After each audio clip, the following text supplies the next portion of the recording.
And we are live. Welcome to Tonight in America. I'm your host, Dontarius Jones. Welcome to the show tonight. Hope everyone's ready for an exciting night. Good to be back with you here on Thursday. We got a lot to talk about tonight. Our feature story is possible war with Iran on the horizon.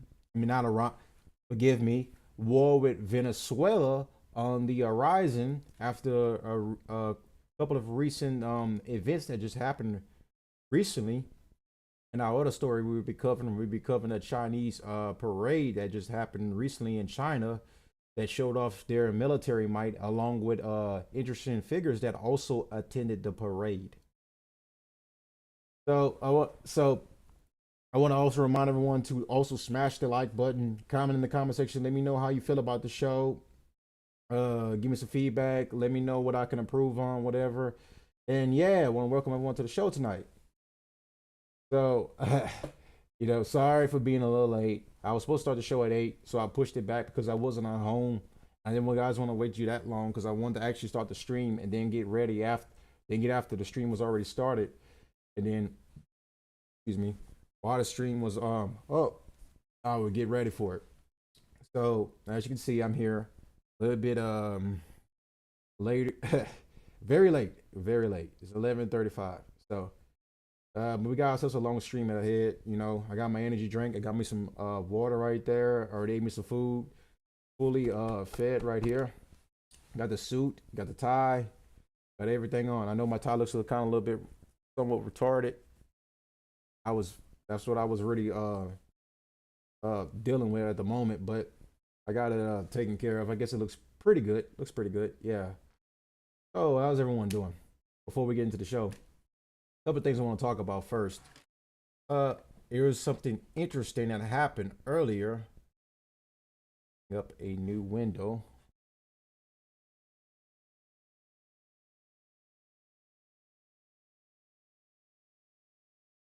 Bring up my X right quick.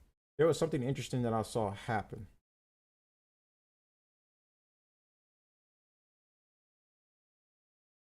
A couple of interesting things I saw on X. So,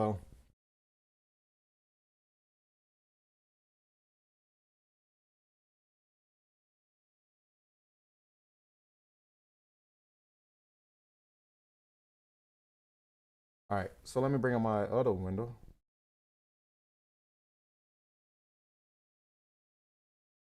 So, President Trump would sign an executive order on Friday restoring the Department of Defense to its original name, the Department of War. What does this mean? This is a very, very big, interesting thing right here. And there was a let me bring my ugly mug back up. There was a New York Times article that came out about this that expounded more on what does this mean.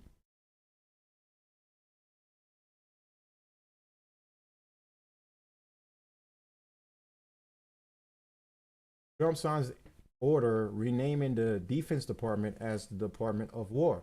The president is turning back the clock to the name the agency held until shortly after World War II. President Trump was signing an executive order on Friday renaming the Department of Defense as the Department of War. The White House said, fulfilling the president's pledge to realign the mission of the armed forces by re- reverting to a name used for over 150 years until shortly after World War II. The measure, which has been expected for some time, underscores Mr. Trump's efforts to reshape the military to align with his goals of projecting a more aggressive image by showcasing war fighting capabilities, as Mr. Trump has sought to show strength rather than the wokeness that he and Secretary of Defense Pete Hegseth claimed clouded the military's moral and mission under former President Biden. He has often referred back to the country's dominant role in global conflicts and complained that it has not been celebrated enough. Mr. Trump's plan to sign an executive order was first reported by Fox News. Mr. Trump first floated the idea in August in over office saying it sounded like a better name and that he believed we're going to have to go back to that. Keyword, see, that right there is what I want you to take out of this whole article right there. This is from Trump directly. This is his words exactly. He said the name change would be a reminder of the country's record of military victories under the old name. Why? That now that that caught my eye right there. And what does this mean? Well, this goes along with our two top stories today, of which we're talking about. So, as you know, we're talking about Venezuela and we're talking about China. And it's not a coincidence that today Trump decided to change the Secretary of Defense back to the Secretary of War. I mean, Defense Department actually, to Department of War actually. My bad. Misspoke on that one. I apologize. But this is a very, very, very interesting president. So, like I said, the Department of Defense, its name was changed shortly after World War II ended, after the Allied forces had beat Nazi Germany and Japan in the war. They changed their name to the Department of Defense, and has been that way since. Now, all of a sudden, Trump has decided to change it back to the Department of War. And with everything that's going on, we have Middle Eastern conflicts, we have East Asia. There's a lot going on in the Pacific or Asian Oceans, especially in China's territory, and what's going on with that and Taiwan. And then we also have, the Ukraine and Russia war that is still raging on right now. And and then we also have our top story of the night, Venezuela. And what does that mean? Trump's war on cartels. So Trump is trying to clean up the drugs that are coming into the United States, which I 100% agree with. But is Venezuela really the region where the most drugs come out of? I truly don't believe so. And we're going to go over that right now. But it's important to understand, why is it that the Trump administration is going after Venezuela and their dictator ruler, Nicolás Maduro. And what does this mean? A lot of this stuff is very interesting, and it's very alarming at the same time, because we got all these, basically, like what I like to call the Cold War 2.0 against China, with the terrorists, the trade wars, and then the funding of Iran, Israel, those little miniature 12-day war that happened. China obviously was not involved at all, but I find it very interesting that that war happened, and then China, and then during many people probably didn't know it or didn't realize it, but there was talks of China, like during that little miniature conflict that happened between Israel and Iran. There was talk of them making their move on Taiwan. Now, that's been said for a while now. They're going to make their move on Taiwan, but they don't know when. No one knows. None of the experts can tell you when are they going to do it. It's projected to be 2027, I believe, but it could be later or it could be sooner. And what does that look like when they invade Taiwan? What does it really entail? So we're gonna have an interesting video to watch that, but watch to give you a perspective of what that type of battle would look like in actuality. And then we also would have another video that will give you a somewhat of like an 80% practicality of what would happen if the United States and China go to war with each other. Now, as many people might be, many military experts or former combat specialists will always tell you that a war with China is not going to be a very pretty one. I do agree with that assessment. The war with China is not going to be a pretty one. It's not going to be an easy one, and it's going to be one of the most bloodiest battles of them all. Because when we look at it right now, China is our competition, whether it be in military, AI, or economics. Because you look at it exactly on the top economic list from 2024, who was second after the United States? It was China. Many people are up here sleeping on China's impact and how powerful it is, and realize that most ships, most steel manufacturing are in China. We don't really make none of that stuff. China makes all of that stuff. They make all of it for everyone, including the United States. Most of the stuff that we get right now in the United States is from China. There's a reason why like this tariff war has been going on, because Trump is using this as a bargaining chip to get China to come to the table to play ball, and we don't know 100% if that is even really done. There's been reports that said that yes, China's economy has take a somewhat of a hit because of those tariffs, but we don't know 100% for sure. China's news media is really hard to come by because they're not allowed to basically broadcast outside of China. Now you have some other second-handed medias that cover China news, and there's some interesting YouTubers, economists that cover China's specific economy. So, but I find it like, but the most important thing to take out of this Department of Defense got changed back to the Department of War is that we are on the cusp of war at some point. The Trump administration feels it. Some of the American people, some of the political commentators feel it. Some wartime experts feel it. There is a war on the brink for the United States. And who exactly are we going to be fighting this war against? There's so many there's so many players involved to where we don't know exactly who it is that we're fighting, who it is that we're going to war with, and who it is that we are going to have right there as our allies in said battle. So obviously it's going to be NATO for sure, but we also have to worry about the impending partnership between all the people that all attended today's not today, yesterday's China military parade. All the key players were at the parade. All the BRICS members were at the parade. It's very interesting that one country's ruler made an appearance outside of his country in years. He hasn't left his country in years, and of course, what I'm talking about is Jim Kun. Got his name. North Korea leader. Let me pull up the article right quick. Jim Kim. Let's see. Here it is. So pull this up on my end. Kim Jong Un. Yeah. I don't know why I forgot his name, because I always remembered his name. He's been in rule for North Korea since I was little. It's been a long time since he's been in rule. So Kim Jong Un, the ruler of North Korea, as everyone knows, hasn't left his country in years. It's been years since anyone's ever seen him left North Korea. And recently he left North Korea and attended the China parade with Putin and Xi Jinping, along with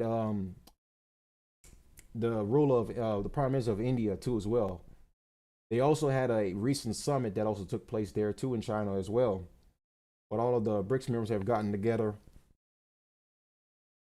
And I found it, and Trump did also make a comment about it, that he made a quick response. Why was he not invited to said parade? And like I said, it's key thing I want everyone to pay attention to is Trump's comments, and to also pay attention to the military might of China, to pay attention to how China's military looks. And I also have a comparison between our military and their military to give you a scope of what we're dealing with, basically. And how does our military measure up to China's military on paper? So this one's from an Associated Press. China displays its military strength in parade on 80th anniversary of end of World War II. So we are here on Chang'an Avenue, where Beijing just held a big military parade. It was for the occasion of the 80th anniversary of the end of World War II, or Victory Day. Now, what did we see at this parade?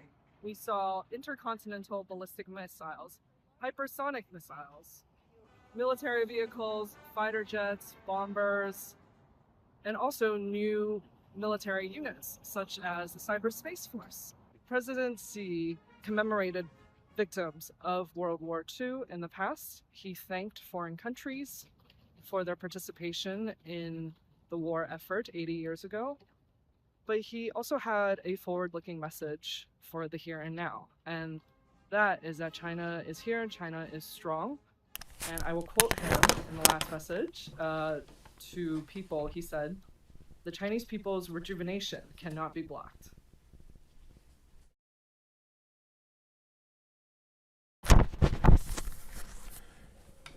That's a key. That was just a little glance of basically what their military looks like. Like I said, this is him displaying what China is right now, currently speaking. And now, as you can see, this is the Wall Street Journal. What China's military parade reveals about its $3 billion arms exports. New weapons unveiled, like this intercontinental ballistic missile, over 100 aircraft, and more than 10,000 troops. The huge parade in the heart of Beijing marked President Xi Jinping's ambition to transform China from one of the world's biggest arms buyers into a maker of all the weapons it needs for itself, and an increasingly formidable exporter on target to hit $3.2 billion across dozens of countries. That is exactly how much China has spent on its military alone. That should let you know exactly how much they've invested over the years into their money, remaking their cities, bettering their economy, and strengthening the military arms. What is this purpose for?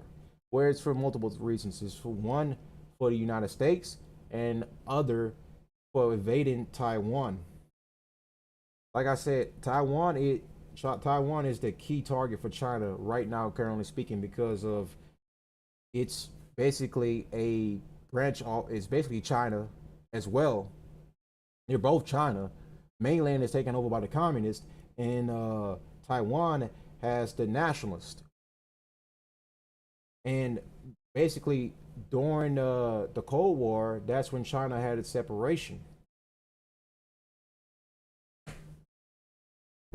The Chinese war that started with the nationalists against the communists led to the separation of mainland China and Taiwan. Nationalists fled mainland China to go to Taiwan to get away from the communists. The communists basically just took over mainland China and have had it firm in its grips ever since then. And now they have Taiwan in their targets, especially considering that there's a key reason why they have Taiwan on their target is because of the. In fact, I could actually show y'all better than I could tell y'all actually.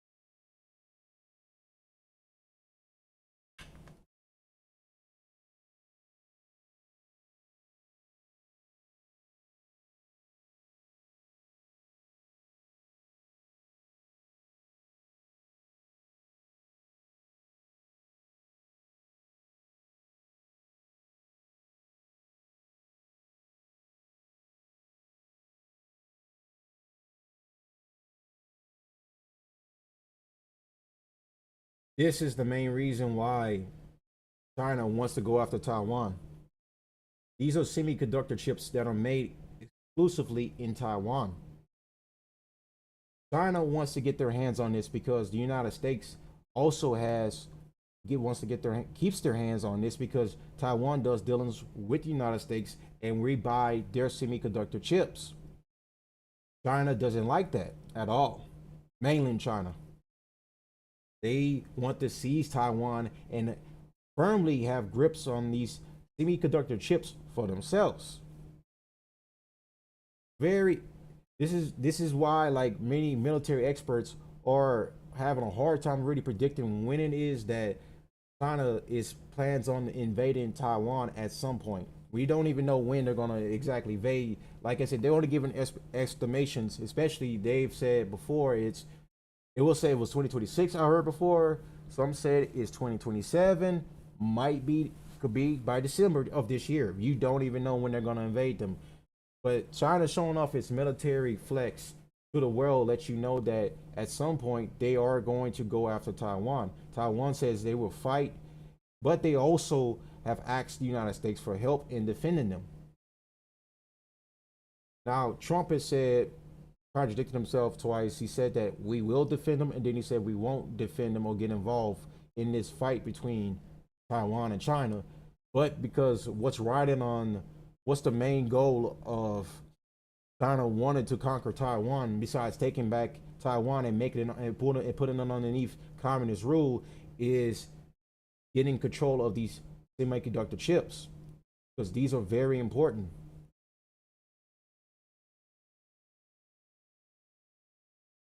That's the main goal why China wants to invade Taiwan. It's because of these semiconductor chips and their dealings with the United States. They're trying to stop us from getting these semiconductor chips, and we're trying to stop China from taking hold of Taiwan and also getting their hands on these semiconductor chips and fully controlling it. Let's jump back in the video. Analysts believe China's motivation for this huge expansion goes beyond the financial. Here's why. For much of its history, the People's Liberation Army, or PLA, relied on foreign military equipment, particularly from Russia, like this jet fighter. But in recent decades, Beijing has invested heavily in state-owned and private sector defense companies. Self-reliance is a fundamental part of what China does in terms of military technology. I'm gonna put the speed at 1.5. We got a lot of other stuff to cover too as well. Development. It needs to be able to supply equipment and capability very quickly to the Chinese military. And if it relies on a foreign country to do that, then the ability of the PLA to respond to any contingency effectively and efficiently and quickly is compromised. The parade, to commemorate 80 years since the end of World War II, following the surrender of Japan, fits Xi Jinping's modernization push. For China, this is a question of prestige. Over the last 6 years, China has made a lot of inroads in a lot of areas of military technology, and so this parade is an opportunity for China to demonstrate the growing power of its defense industry. China's defense imports have been steadily dropping, reaching its lowest point in the period of 2020 and 2024. At the same time, Beijing has emerged among the world's top 5 arms sellers. But China's share of the global arms market has so far failed to expand much further. We said at the time, okay, China's moved very quickly into a strong position. We're likely to see China move into the top 2 or 3 exporters. But we haven't seen that because the scope of China's defense export customers is quite limited. Chinese arms attract buyers in the global south for several reasons. The relatively low price, the wide range of products from drones to missile systems and military helicopters, fewer restrictions on how to use them compared to Western arms, and the many different ways of paying for the equipment. China is able to sell its equipment to countries that have not much money, that don't have many options to buy from, perhaps because the US is not willing to sell to them. China is very adept at being able to sell military equipment for minerals, or in exchange for energy, or in exchange for gas, or in exchange for many other things. But it's not able to sell its military equipment to mature markets who have a strong defense industrial base and are active in procuring equipment from the US and Europe. Chinese arms are also still widely perceived to be inferior to Western arms. Defense experts say Chinese weapons are largely untested in combat and suffer from quality and performance problems. Some analysts add the quality of... That's one thing that I was waiting for this video to touch upon, is that China hasn't really seen war in a long time. So the video that we're going to watch that gives you a simulation of what would happen if the United States go to war with China, and obviously China goes to war with Taiwan. How would that look? China hasn't seen military combat in years, since the broke off between the nationalists and the communists. So a lot of these weapons haven't been used in warfare yet. And what many experts believe, like I said, like you said during the video, there are some experts that believe that China's military might not be what it seems to be. Some believe that China military is slept on by everyone else because of how long they've been in peace or whatever. And then you're estimating China that there's a reason why they spend so much money into getting their military might to try to match up to the United States, of course. But are they really at our level? Most likely not yet at least. But they are dangerously getting there. They caught up to us in the AI race. There's no reason not to believe that they're not going to catch up to us in the military race if they keep going unchecked. China is growing really, and they're only growing even more as time goes on. So if we don't try to keep them in check, they're just going to become more and more of a problem. Of the arms that China is exporting is not the same it provides to its own troops. But in May 2025, during a short confrontation between Islamabad and New Delhi, Pakistan's Chinese-made aircraft reportedly managed to down India's French-made military aircraft. We still don't know really what happened. And so I take that with a pinch of salt. But what I would say is that as Chinese defense equipment has continued to increase in quality over the last 20 years, the quality that it exports has also increased, even though it's not as strong as some of the Western counterparts, for sure. Military parades are an opportunity for countries to show off their wares to potential buyers across the world, but China is not motivated by money alone. The driver for China... As you can see, let's go back a little bit. As you can see, all of the three leaders right here. Xi Jinping right here in the middle, Vladimir Putin to the left, and to the right, Kim Jong-un. It's very interesting that he left North Korea to come attend the China military parade. It's very interesting that he left because he doesn't leave North Korea for anything. I think the last time he's left North Korea, and I don't want to get it wrong, so I'll just type that in.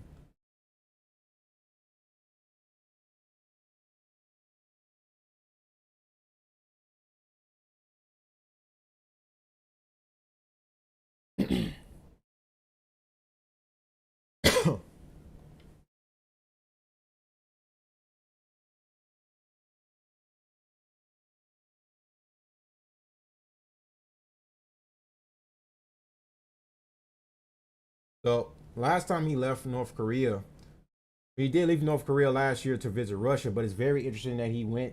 So last time he left North Korea, he did leave North Korea last year to visit Russia, but it's very interesting that he went, besides Russia, it's very interesting that he doesn't leave North Korea quite often though.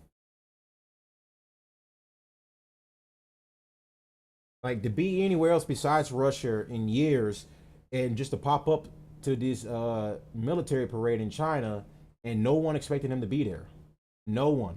I think all news medias were shocked to see him actually be there.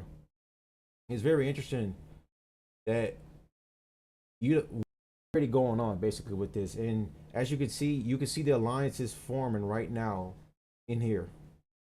You see this. And Trump made an interesting comment about this. So before we go on, we're gonna get Trump's quick response when reporters points out he wasn't invited to the China's military parade. What do you upset that you were not invited to the parade in Beijing? Never even thought about it until just now. President Kabelsky, what's your message for President? Never even thought. It wouldn't have been my place to be there. On tariffs? Will you visit a restaurant in D.C.? You haven't gone to. I might, sure. You haven't gone to one in either of your terms that wasn't. How do you know? How do you know? Because I and many other. Do you want me to reporters prove keep you track. wrong? Do you want me to prove you wrong? Yes, please. But I will. I think it's something we could consider doing. Love to do it. I love the White House food, but after a while, I can see going to a nice restaurant. It's safe. If you would have said like the Governor Moore wanted me to go and walk through Baltimore with him, and I said, I think I'm a brave guy, but there's no reason to be stupid. They have crime that's at levels that nobody's ever seen before in Baltimore. They've done a terrible job. We'd go into Baltimore, straighten it out very quickly, too. You know why? They respect our soldiers. You see our soldiers. They respect our soldiers. We'd go there, too. But we're going to have people asking us to go. They're going to want to, and I think the people of those places. So he only made a quick little comment in this video. It wasn't really much of nothing, but he did say something in a New York Times article that he said it's interesting that Putin and Kim Jong-un will go there and converse with Xi Jinping against the United States and basically plan against the United States' downfall. That's basically what he was saying in his Truth Social in his post responding to the China parade, where these three powerful men right here met together. So Trump can see that there is something definitely going on here with this, and we all can, obviously everyone can see what's going on, that they're forming up against the United States. These three together, along with Iran, are all getting together to try to topple the United States, try to topple the superpower that we are. Them trading with each other, because all these countries have got a lot of common. Were sanctions, tariffs. Russia right now is dealing with the war in Ukraine, and that's pretty much eating into not only their military. They're losing a lot of men, but they have men to spare. They're also eating into their economy too as well. And then the sanctions that were put on Russia during the Biden administration have really tear them apart. But like I said, we have to keep watch exactly what's really going on right now, and the fact that all the players that are against the United States are planning and plotting against us. They want to take the top spot because they know the United States has been on top since World War II. We've been on top for quite a long time, and one of these guys are coming to take that top and take us down a notch. And we really can't just let that happen. So, I'm gonna get back into this video right here from the Wall Street Journal. But China is not motivated by money alone. The driver for China in exports is not the funds, it's the influence that it can gauge in the emerging markets through the exports. When China exports helicopters to Cambodia through the provision of soft loans, China does not do that because it needs the money. China does that because it can gain a strategic and diplomatic influence in the country through which it can exercise its power. China also uses the parade to telegraph its position to the world. It is a message to the US, to US allies in the region that, hey, China is an advanced military capability and China is able to act on its strategic requirements through its military, and it better be taken seriously. That's the message, really. Key things to take away this video is China hasn't been in military combat in such a long time, so we don't know exactly how they would fare in actual combat since they haven't seen combat in years, like decades, I believe, since they've actually ever seen combat. Now, of course, other countries have used Chinese-grade weaponry in their small conflicts. So that's one thing to take away from this. Another thing to take away from this is all three of between the Kim Jong-un, Putin, and Xi Jinping meeting together during this parade. It's very, very interesting about what is going to happen with this. And what's really going to come out of this, honestly speaking, because we don't know what's going to happen, because like Trump changing the Department of Defense to the Department of War. And this military parade, along with the attendees, the special guests, and China showing off its military might, which seems to, from my eyes, from my perspective, seems very capable and very compatible and very, very ready to go to war at any moment. At this moment, they seem like they're ready to invade Taiwan, say tomorrow. They're probably not going to do it tomorrow, but at some point they are going to invade Taiwan. We don't even know when it's going to happen, but when it does happen, we are expected to defend Taiwan, because as long as they have the semiconductor chips, we need to procure that for ourselves. We don't need China to get fully a hold of Taiwan and procure the chips for themselves.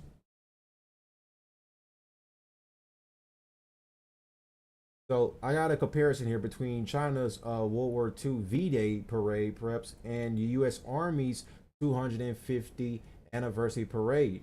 Now you're going to see side by side exactly how does our military match up to theirs, and how does China's military, as you just seen in the previous video, matches up to the United States.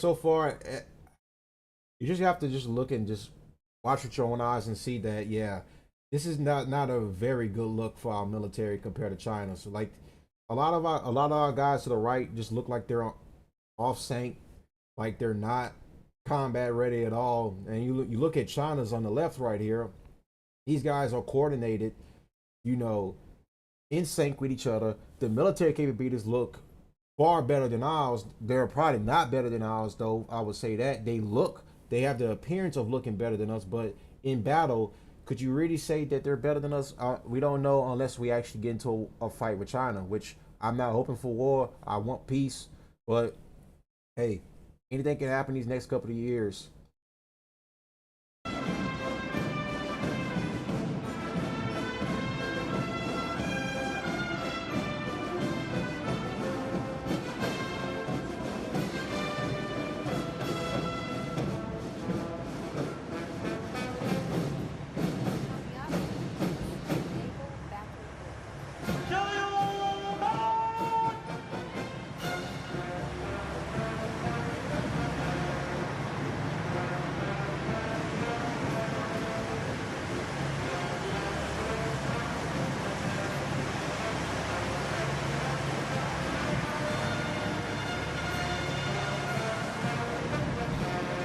It just seems like, bro, the more I keep watching it, the more I just look at China. I just feel like they just like they have been training their troops to be ready for combat at any moment in time.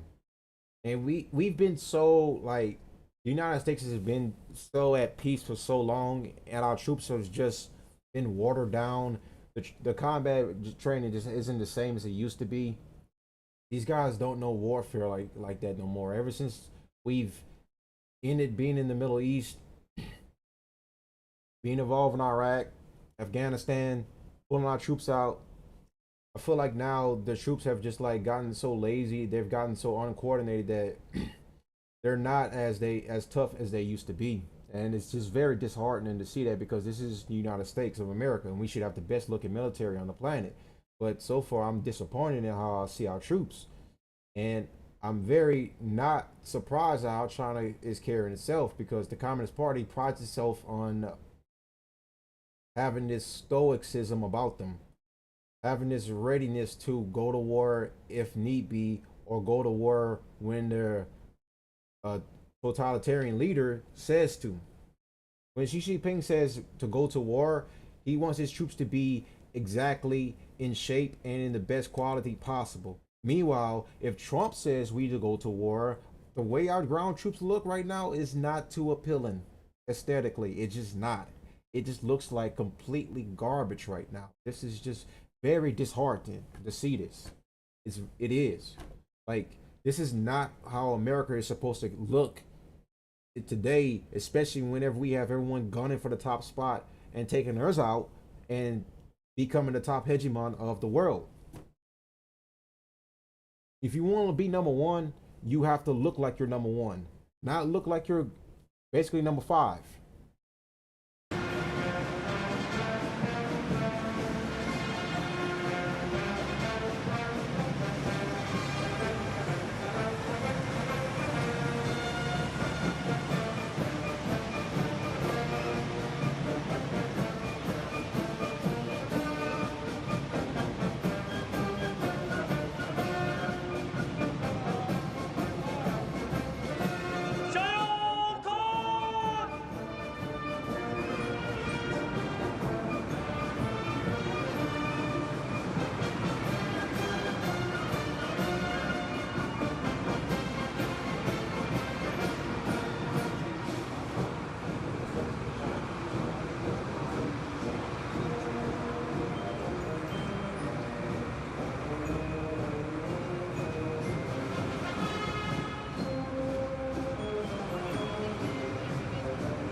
All right, so we get to stop it right there. That's just what I basically wanted to show you guys exactly how does our military measure up to China's, and so far it's not looking too pretty.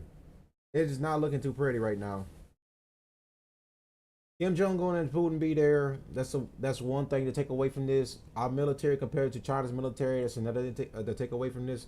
How much money China spent into its military and weaponry is a very big thing to look into this. And also the global trading network that they've built up over the years.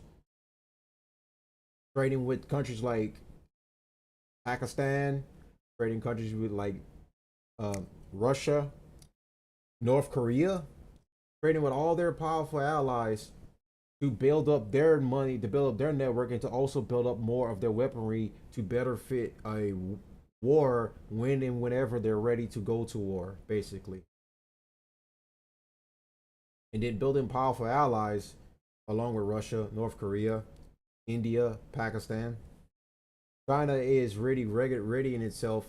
Pakistan is actually more of our ally too as well, but they're also our ally, but they also have friendly ties with China too as well. Because there's really a lot of things to take away from this. So military might looks like to me you have to give it to China on this one. Now, okay, of course, in the actual warfare, I could be wrong, and the warfare could look a lot better than this, but just aesthetically looking, it's not looking too good for us. It is not. So I'm going to go on to here. Now, like I said earlier, this is a video right here where it'll give you a scenario where what if China invades Taiwan? And he's going to give you a day by day analysis of that, what that would actually look like. And to me, this seems like around like 80% and 90% chance of a reality thing, pretty much. This gives me the more realistic perspective of what would happen if China does invade Taiwan and how it would go. It wouldn't be a pretty fight, but I mean, China would definitely take that, in my opinion, if we don't get involved. Xi Jinping sits in his office, flanked by his top military advisors. Among them is Wang Hubin, the leader of the People's Liberation Army. Now, I also want to say this is a YouTube channel called the Infographics Show. They pretty good YouTube channel. I like them, honestly speaking. There's a lot to take away from their channel. It's a video, right? They've done a lot of videos like this where day by day analysis of like what if wars were to happen. And it's pretty good, honestly speaking. I love their channel. So if you want to give them a follow, go ahead and give them a follow, and get this video right here a like, which I will give it a like. And yeah. But anyways, let's get into it. Or PLA's rocket force. That group will prove crucial to the day's events, as it's the rocket force missiles that Xi will rely upon to conduct a quick-fire smash-and-grab raid on an island nation that he has claimed as China's ever since he came to power. Taiwan will finally be under Chinese control. His strategy starts with a two-pronged attack. China will use its missiles to attack the Quemoy, along with several other small islands close to the Taiwanese mainland, at the same time that it strikes the Penghu Islands. Quemoy, also known as Kinmen, is the priority. The island's small beaches are still covered in anti-landing spikes, with anti-aircraft batteries lying beyond their dunes. The houses beyond those beaches still carry the bullet holes of an attempted invasion in 1949, again by China, that ultimately failed. Though the PLA managed to push inland on Quemoy, it quickly ran out of food and munitions, resulting in the deaths and capture of the entire invading force. Xi understands this historic humiliation well. It's one of the reasons why he spent his entire tenure as China's president engineering rapid modernization and growth of his nation's military. The PLA that'll invade today is far stronger than the PLA that attempted to take Taiwan in 1949. Quemoy is different too. It's now home to a host of Taiwanese stations and bases that collectively host 55,000 troops, about a quarter of Taiwan's active military. These stations are scattered on 12 islands that sit on the southeastern coast of the Fujian province. Beyond those islands lies about 170 miles of the Taiwan Strait, upon which Xi will rely to transport his ground forces into Taiwan once he's taken the islands. As for the Penghu Islands, they're more a difficult prospect. This collection of 64 islands is within the Taiwan Strait and already jointly administered by Taiwan and China. Xi's target here is Penghu, an offshore island that's home to one of Taiwan's 6 Skybow missile bases. Its surface-to-air defenses will prove problematic for the PLA and its air force if left unchecked, so it needs to be taken out quickly to ensure safer passage to the Taiwanese mainland. Xi already has his strategy in place, a missile barrage. China has the world's largest ground-based missile force in the world, and it'll use that advantage to its fullest while attacking Quemoy and the Penghu missile base. Xi gives the signal to start the attack. Ground-launched cruise missiles accompany short-range ballistic missiles, all fired from recently expanded military airfields that sit inside China's Fujian province. Longtian, Jiangsu, and Hui'an will prove vital to the attack, with each sitting within 200 miles of Taipei. Those bases are also the launching points for China's fleet of Shenyang J-16 and Sukhoi Su-30 multi-role fighter jets, each equipped with missiles that'll be used to conduct more targeted attacks on Penghu and Quemoy. When the initial Sorry about that. I was pulling something up for a pertaining to the Venezuela stuff. multi-role fighter jets, each equipped with missiles that'll be used to conduct more targeted attacks on Penghu and Quemoy. When the initial missile barrage is over, China makes heavy use of its stockpile of HN-2 missiles, the only cruise missiles. China has a lot of heavy firing when it comes to their missiles. Let me see exactly all of China's missiles.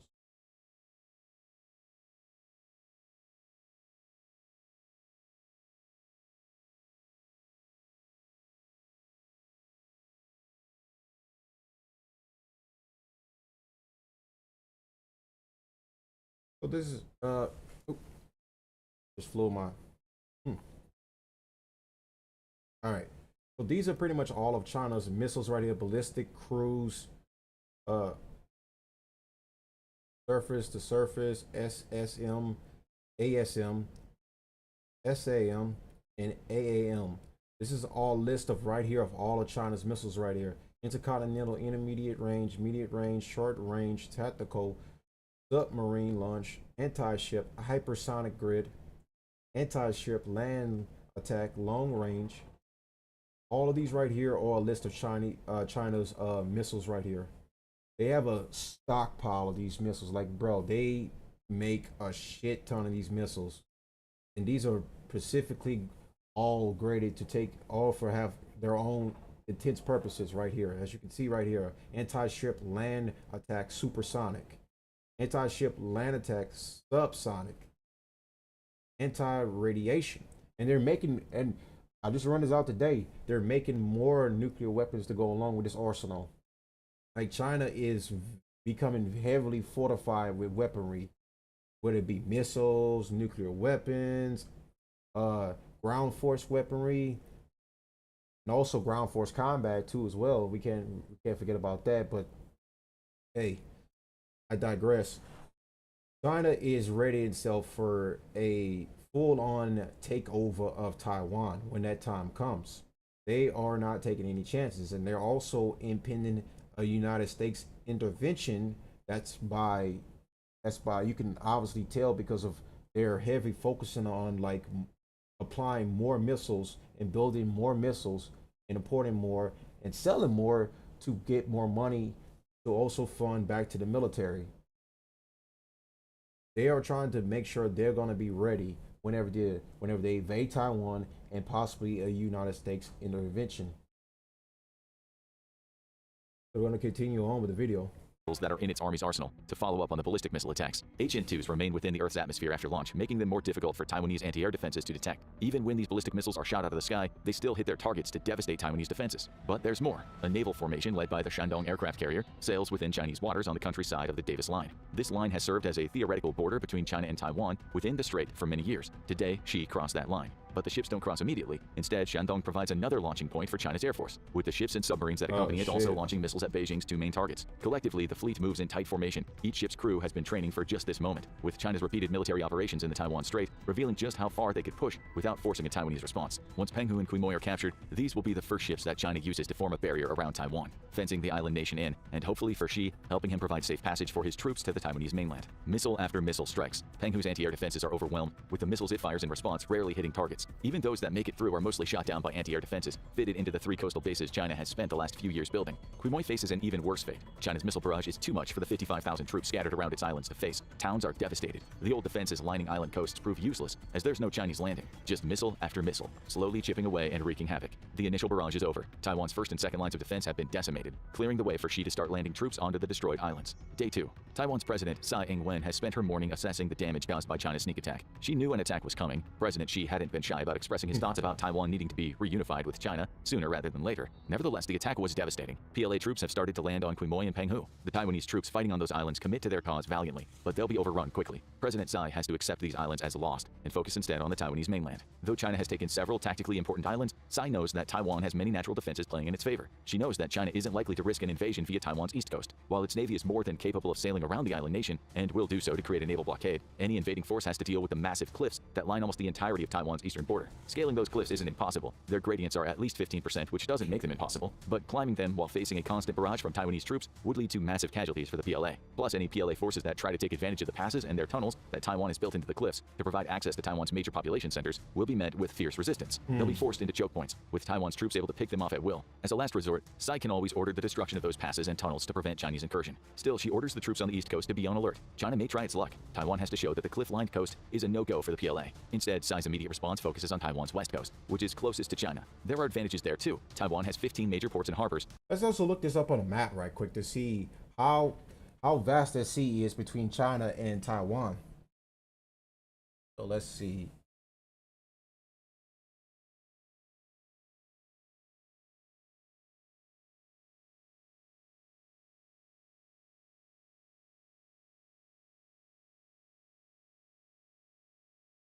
Move this over right quick. You see over here South Korea, and there's China right there. So I'm gonna go in a little close. And there's Taiwan right here at the bottom. You got China right here. You got Taiwan right there. That little small little island right there next to the China coast. Now let's see. If I zoom in a little close, this little spot right here. This is what the video is basically telling you. Like right here from this little edge of the country of mainland China to right here to Taiwan, you got this little vast little sea where obviously the cruise ships that will go out there with a lot of the fighter jets to evade from the front lines. They can also, if they wanted to, they can also come around from right here and go around from the back and attack from both ends. Now, it has yet to be seen if Taiwan has capable ships, but I doubt that compared to China's. Which, as you can see, is a little small little country compared to big, vast China, who pretty much just like mogs them Even on a map, look at this. Like literally, it's only a matter of time before mainland China does invade Taiwan, and that could be, like I said before, any day, any month, any year. You could literally wake up tomorrow, you have yourself a nice coffee. The next thing you know, you see all news channels give breaking news, and China has finally made its move on Taiwan, which they've been talked about for years. They wanted to be reunified, but in reality, they want those semiconductor chips. Though only 4 deep-water ports handle international maritime trade. Those ports would be likely landing and docking points for China's Navy, so she can't allow them to fall into enemy hands. She orders their destruction. The ports can always be rebuilt, and China's naval blockade will prevent Taiwan's partners from ferrying goods onto the island anyway. She makes this choice because she knows that destroying the ports will make it much harder for the Chinese troops to land, affording Taiwan more time to prepare its internal defenses. Still, China can and likely will land via the beaches that line Taiwan's west coast. There's little that I don't think they would go as far as to destroy the ports. I don't see that as a possibility. That would as much as he infographics predicts that, I don't really foresee that Taiwan would actually go as far as to destroy the ports. I would actually think they would just try to combat them on sea in some capacity, but I could be wrong in this regard. But I mean, me being realistic, they're not going to destroy the ports. Can do about that, beyond ensuring those beaches are heavily fortified. And again, she can take advantage of Taiwan's geography. In many cases, the waters that lead into those beaches are shallow, often being less than 50 feet deep, meaning China can't deliver troops using large ships. Instead, they'll have to take an approach akin to the D-Day landings of the Second World War. Troops can be transported en masse up to a point, but then must be ferried onto the beaches in smaller vessels. All the while, Taiwan can bombard China's vessels with long-range missiles and air attacks, not only slowing down China's invasion, but hopefully destroying boats that contain stockpiles of food and ammunition that would keep any invading ground forces running once they reach Taiwan. Tsai's goal is simple: turn China's invasion into a war of attrition that will slowly sap the PLA's strength and force them to turn back. But to make that strategy work in the face of constant missile barrages and the PLA's sheer size, she'll need the help of an ally. Tsai makes a call to the President of the United States. Day 3. President Joe Biden contemplates his next move. The United States has long been an ally of Taiwan. This video was made 1 year ago, so this is why it says Joe Biden is in the video instead of Trump. So this was really an old video, but it's appropriate, especially for today's time, since China still has not invaded Taiwan. That's the reason why I'm showing it during the stream. He strengthened that relationship further in August 2023 when he approved $80 million in foreign military financing paid for by the American taxpayer to go straight to Taiwan as part of the Taiwan Relations Act. China wasn't happy about that move. Its foreign ministry said as much, comparing the grant to an arms sale that harmed China's sovereignty and security interests, while undermining the peace throughout the Taiwan Strait. Biden can't help but consider that this move had prompted the Chinese invasion, though he tried to dispel that thought from his mind. Xi had been talking about this for years. It's why the US delivered so much money and weapons to Taiwan in the first place. Still, he couldn't get the words that had come from the Chinese Defense Ministry in the wake of his announcement out of his mind. We will take all necessary measures to resolutely counter this. Perhaps this invasion was the necessary measure. Either way, Biden now has a choice. China's naval blockade is already having an impact on trade. If it's allowed to continue, it'll affect practically every American industry because Taiwan's responsible for producing around 60% of the world's semiconductors. Supply chains are grinding to a halt. And worse yet, a Chinese victory places those semiconductors in Beijing's hands. Bad news for Western business. He also has to think about the American people's wishes. More of them would support American deployments in support of Taiwan now than in 2015. Then 28% said America should support the island nation if China made a move. As recently as 2021, that support has risen to 52%. And of course, Biden knows he's made several comments in the past suggesting he'll send in troops. Back in September 2021, he claimed that the keywords of semiconductors. That's the only reason why the United States would even want to get involved. If it wasn't for those semiconductors, they would just let Taiwan go back and be part of China. U.S. has a commitment to doing just that, rather than simply a commitment to provide Taiwan with the means to defend itself. That was a blunder, but it also highlights his real feelings on the subject. While the American people might be split down the middle, Biden simply can't afford to allow China to take Taiwan. It's not just semiconductor trade. China succeeding in its invasion would be a propaganda nightmare, with Beijing achieving a major military victory that can prop up Xi's claims that he's upsetting global geopolitics for years to come. It's better to fight back now and solve that problem before China gets any more big ideas. But I can somewhat agree and understand where the infographic is coming from, but it's mainly about the semiconductors. The United States. It's about beating China when it comes to AI development and economic development and military power. It's about still being the global hegemon, AI development, military, being the top hegemon of the world. That's what the United States does care about. Now, of course, it would be a nightmare. It would be a nightmare visually wise, but honestly speaking, when it comes down to those semiconductor chips, because a lot of the tech giants, a lot of the tech people tech billionaires have spoken about this for years that we are in an AI race with China, right? Currently speaking, we kind of somewhat lost because if you look at Chat GPT next to Deep Shark, I believe it was called, Deep Shark performed a lot better. It's free, and it had a lot more less money spent on it compared to Chat GPT, who took hundreds, if not close to billions of dollars spent on it, and DeepSeek took less. A Deep Shark. I forgot which one it was. What was it? Deep Shark or Deep? Let me see. I obviously don't use AI much, so that's why I didn't even know the name. It was DeepSeek. Okay. Now we're going to look at exactly ChatGPT, and what we're going to look for.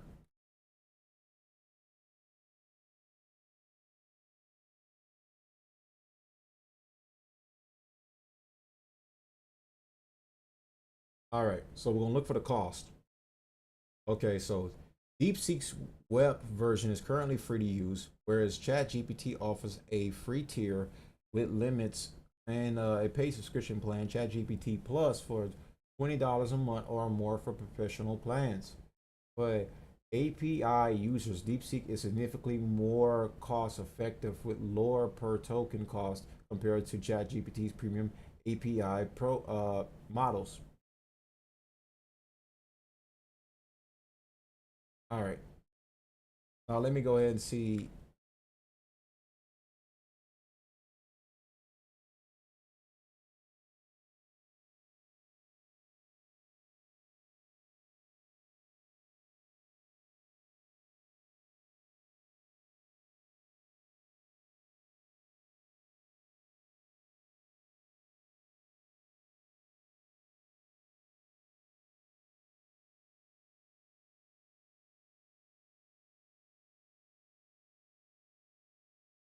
All right. So DeepSeek's development cost is significantly lower than that of ChatGPT, with one estimate placing DeepSeek's training cost at around 5.6 million to 6 million, compared to ChatGPT's estimated hundreds of millions or even billions, depending on the specific model and what is included in the cost calculations. For example, DeepSeek's training was reportedly around 5.6 million, while DeepSeek's total cost of ownership (TCO) was closer to $110 million. ChatGPT's ChatGPT 4 training is reported to have cost over 100 million to over 500 million or even billions in investment.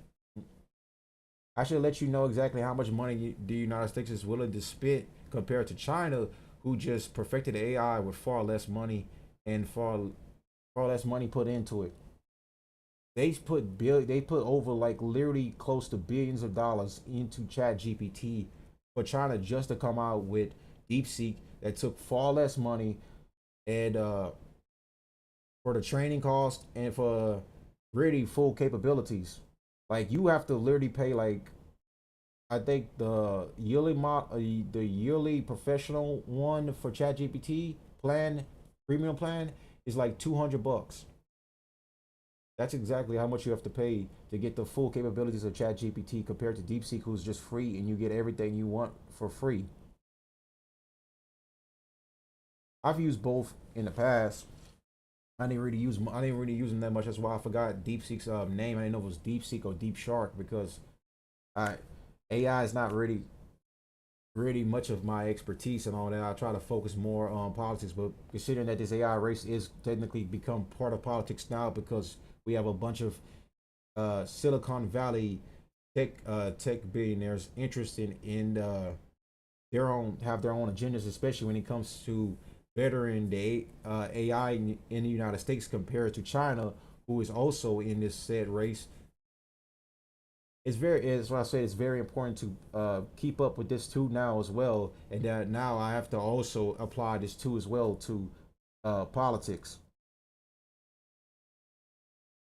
AI is the future, and I just say because of stuff like Palantir, which specializes in data analytics. Yeah, it's very important to also pay attention to what's going on in this AI race too as well. So we're gonna get back to the video. America isn't going to be able to do it alone. China's naval blockade might not have the sheer tonnage of America's navy, but it is strong enough to put up a good fight. Besides, the U.S. will need somewhere to prepare before it pushes into the Taiwan Strait. Thankfully, America has developed a trilateral security agreement with South Korea and Japan for situations just like this. He picks up the phone and calls the Japanese Prime Minister, Fumio Kishida. Biden's job is to convince Japan that fighting the Chinese invasion now is in Japan's best interests. Otherwise, a strengthened China could seriously threaten Japan's sovereignty. Day 4. She is satisfied so far. The quick-fire missile attacks on Penghu and Quemoy were successful. China has essentially taken control of both islands. I know everyone remembers World War II when China and Japan had that bloody war amongst themselves. That was a very like I said, World War II was the war that changed the entire world. The entire world after post-World War II was a different landscape. It was the war of all wars, and now we could be on the precipice of World War III. Though its troops are still involved in sporadic fighting, the Taiwanese are as dedicated to their nationalism as their rhetoric claims. But she knows the 2 islands that were his first targets don't have the numbers to defend themselves successfully. For the next few days, he'll focus on consolidating his position in preparation for a full ground assault. He's already ordered his rocket force to pepper the mainland with precision missile strikes, but he is holding back. Even though China has the largest missile stockpile in the world, he doesn't want to burn through the whole lot now in case he gets drawn into a longer conflict. He doesn't want to be left without usable missiles at a critical juncture. For now, the priorities are to clear the Taiwan Strait and surround the island so that aid can't come in. Xi's navy, supported by his air force, is meticulous in its endeavors. Jets launch from China's 3 renewed bases at regular intervals, conducting flyby attacks on any Taiwanese vessels found in the Taiwan Strait. And you can see this like in the video with China's. Let me go back to hold on one second. You can see this in the video with China's missiles too. Reporting is not Active in Jane, US is not willing to country how to use the limited. Chinese arms attract buyers in the global Jinping's modernization This is all. This is a HHQ-96. This is one of their missiles right here. push. For China, this is a question of prestige. This is all their missiles right here. YJ-15. All China's missiles, and this is basically what they could use against Taiwan. Not even a possibility. This is a strong case that they will bombard them with missiles before they send in the ground troops right afterwards to clean up what's left, and then just take it over from there. Because in order to have a full-scale invasion, not only do you need air power, but you need ground forces too to go down there and also finish the job. Because it's the same thing like with say having a regime change in a country. In order to have a full-on regime change, like air power is not the only thing you need. You need boots on the ground.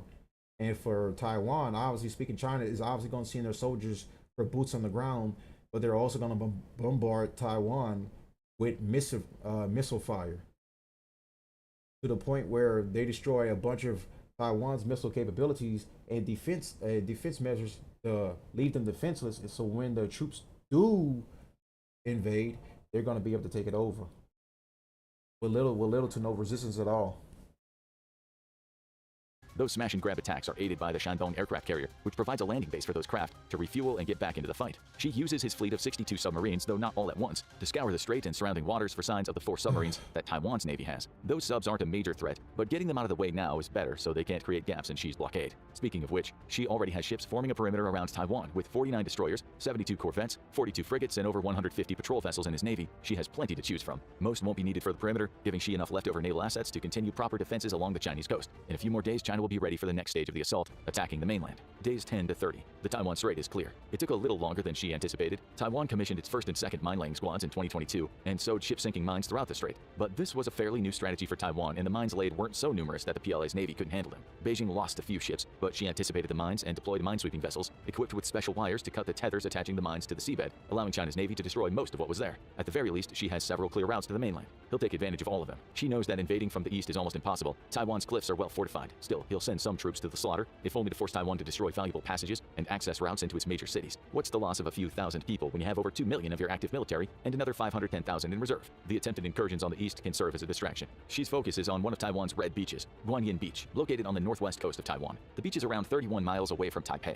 Taiwan's capital, and just over 10 miles away from the country's main international airport. Securing the beach will provide the most efficient route into Taipei and allow the PLA to capture an important strategic position. He just has to get the PLA to the beach. China can't use Taiwan's deep-water ports to conduct a landing or transport massive amounts of troops all at once. Tsai destroyed them immediately after Xi's missile barrage, a move the Chinese president hoped Tsai wouldn't take. But Xi was prepared for it. Instead, in the next few weeks, Xi will send dozens of transport ships toward Guanyin, each loaded with thousands of soldiers. These ships will bring his troops as close to the coastline as possible before smaller vessels take them the rest of the way. It won't be easy. Taiwan has mines in the shallow waters leading to the beach. It's also invested heavily in anti-landing spikes, preventing Xi from sending tanks until he secures the beach and can start removing the spikes. The beaches are probably already laced with mines too, and Taiwan's mobile missile launchers will batter the ships he sends, though Xi can rely on his air force to distract and destroy those launchers. Still, the landing could lead to the loss of many of the PLA's larger naval vessels. So instead of using them as transport ships, he'll call on fleets of civilian vessels to do the job. At best, those ships can carry the troops to the beach. At worst, they'll serve as distractions, draining Taiwan's munitions until it cannot defend the beach anymore. Over the next 2 weeks, China constantly sends troops to Guanyin Beach. As Xi anticipated, he loses thousands of soldiers and dozens of boats to mobile missile strikes, but he's able to respond. That's what I said earlier, that this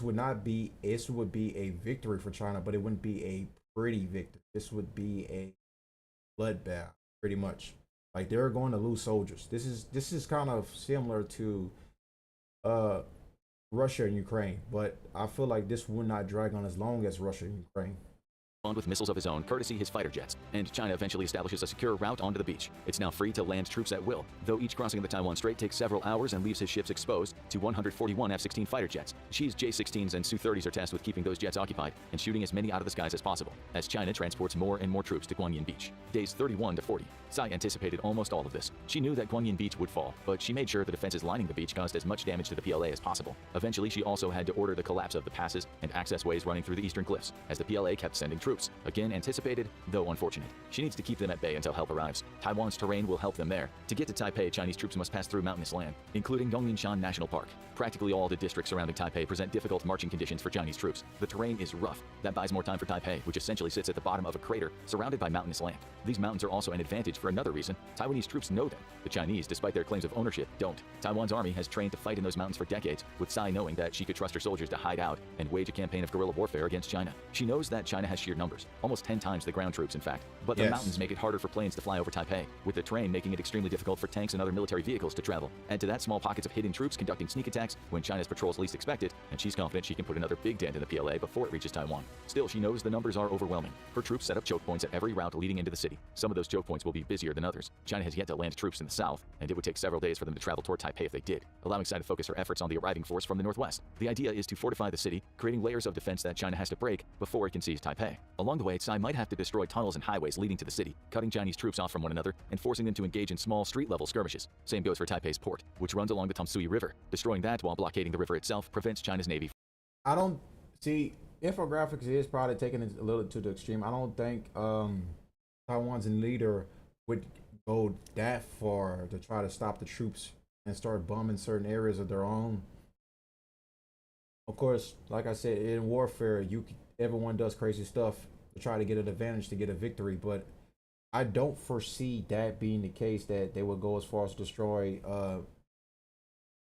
the property, Taiwanese property, just to try to trap the troops. But like I said, it's warfare, anything can happen. I just don't foresee them actually doing that themselves. Now, of course, I could be wrong,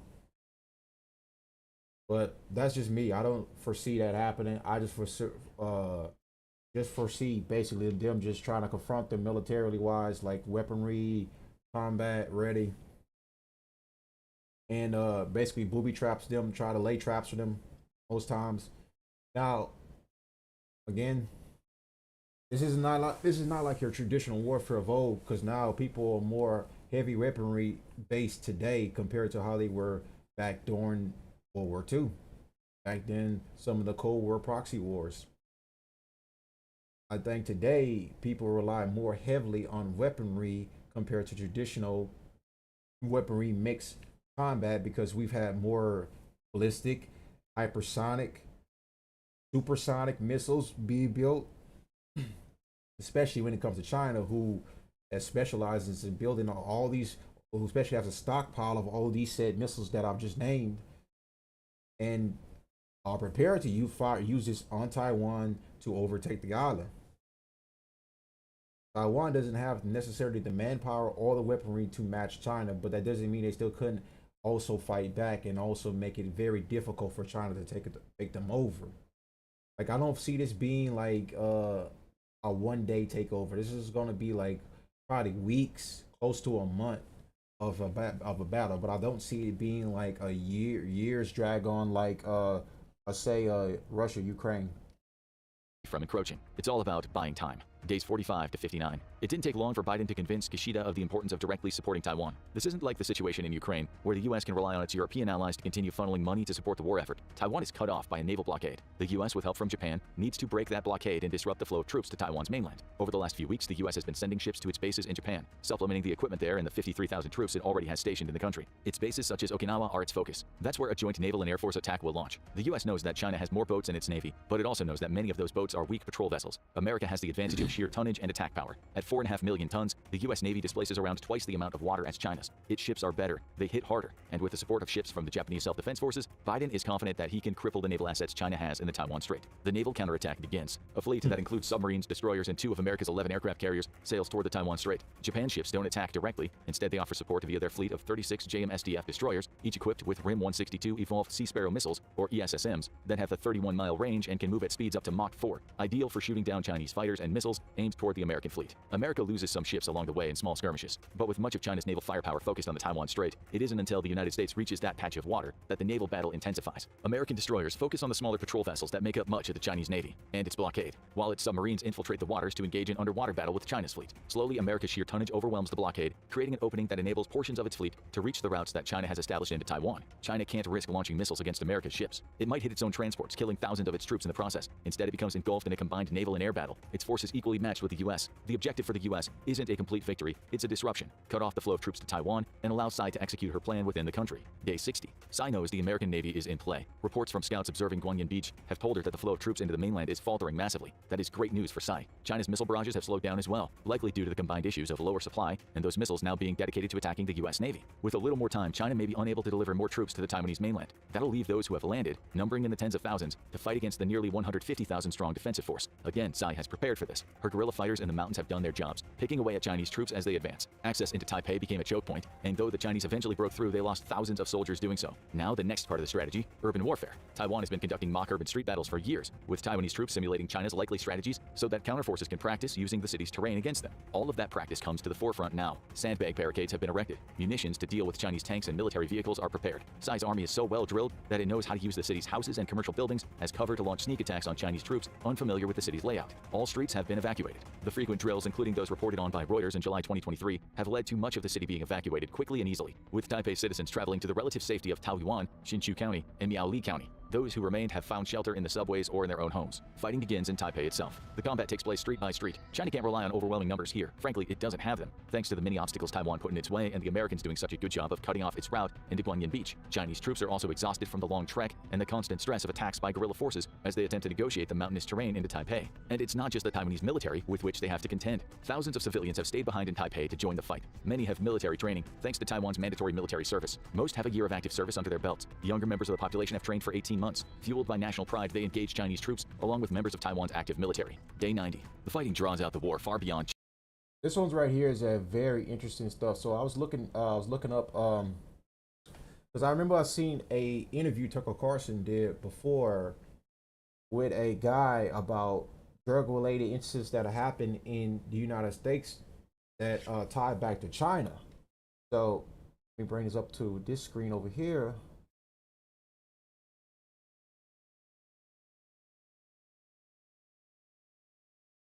Feds intercept 1,300 barrels of meth precursor chemicals shipped from China to Mexico. These benzyl alcohol and methamphetamine could produce 420,000 pounds of methamphetamine. Federal officers made a high seas interception of hundreds of thousands of pounds of two different precursor chemicals that are used to make methamphetamine. A shipment they say came from China and was destined for a Sinaloa cartel in Mexico. See, that's also another thing that Trump was also mad about when he came into office this election season, that China has been dropping a lot of drugs into our borders. He has accused China of dropping a lot of bugs in this a lot of drugs into our borders, and this isn't the first time that China's been allegedly done this before. It's just now that they've been getting a lot of pushback, and that's what Trump wants, some accountability from China, especially about these drug-related instances. Then you see stuff like this. This just came, this just dropped like the third, literally, it just dropped just the other day. This isn't the first time. There's also a video of a guy, Tucker Carlson interviewed him about alleged Chinese mafia members doing manufacturing drugs in certain areas of the United States. I will find that video and I'll pull it up for everyone, and we can watch a little bit of it. We're not gonna watch all of it, but I'll keep letting this play out. And then we also have to watch this one right here. If the U.S. and China go to war, who loses? Hour by hour. China's expectations. 3 months have passed, and Taiwan, aided by the Americans and Japanese, has defended itself well. America has succeeded in cutting off troops and supplies to the Taiwanese mainland, leaving Beijing to rely on the members of the PLA who managed to get into Taiwan. Those numbers are rapidly dwindling. Around 100,000 troops made it across before the U.S. Navy got involved. They face similar numbers of troops in Taiwan, along with numbers of trained citizens, and the prospect of America bringing troops to the island is a real possibility. Xi places his head in his hands. His invasion has failed. He underestimated the will of the Taiwanese people and didn't account for the U.S. sending such a strong counterforce. He doesn't even have the nuclear option at his disposal. He wants to control Taiwan, not destroy it. Faced with no other option, Xi is forced to call a ceasefire and withdraw his troops. He retreats to lick his wounds, but he can take solace in the fact that he's weakened Taiwan, as well as depleted American resources, and now he knows what mistakes to avoid if he wants to make a future invasion successful. Now check out why China's artificial islands are now sinking, or watch this video instead. Discount tobacco, also owned by America. All right, so I found a video right here. Let me pull it up over here. That one.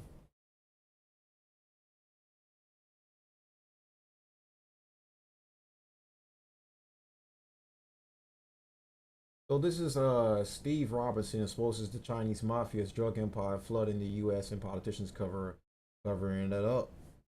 So this is I've heard rumors about politicians possibly working and being undercover CCP agents working with China. So how Warren Buffett, there's one part around here that's interesting, that he talks about the Chinese mafia stuff. So we're not gonna watch all of it. We're just gonna watch the part where he talks about this Chinese corporation. So corrupt politicians allowing tons of Chinese crime operations. So we're gonna go to this part right here. No more crime. Yeah. In 2021, in Turner, Maine, at 57. I don't know why it's set to. Let me see. Set to Russian. Funny. All right. So we'll listen to him talk about corrupt politicians allowing tons of drugs from China into the United States.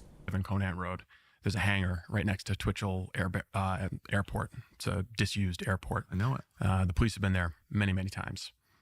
We got police records from early 2021 where they had been called there for what they were told was a hostage situation.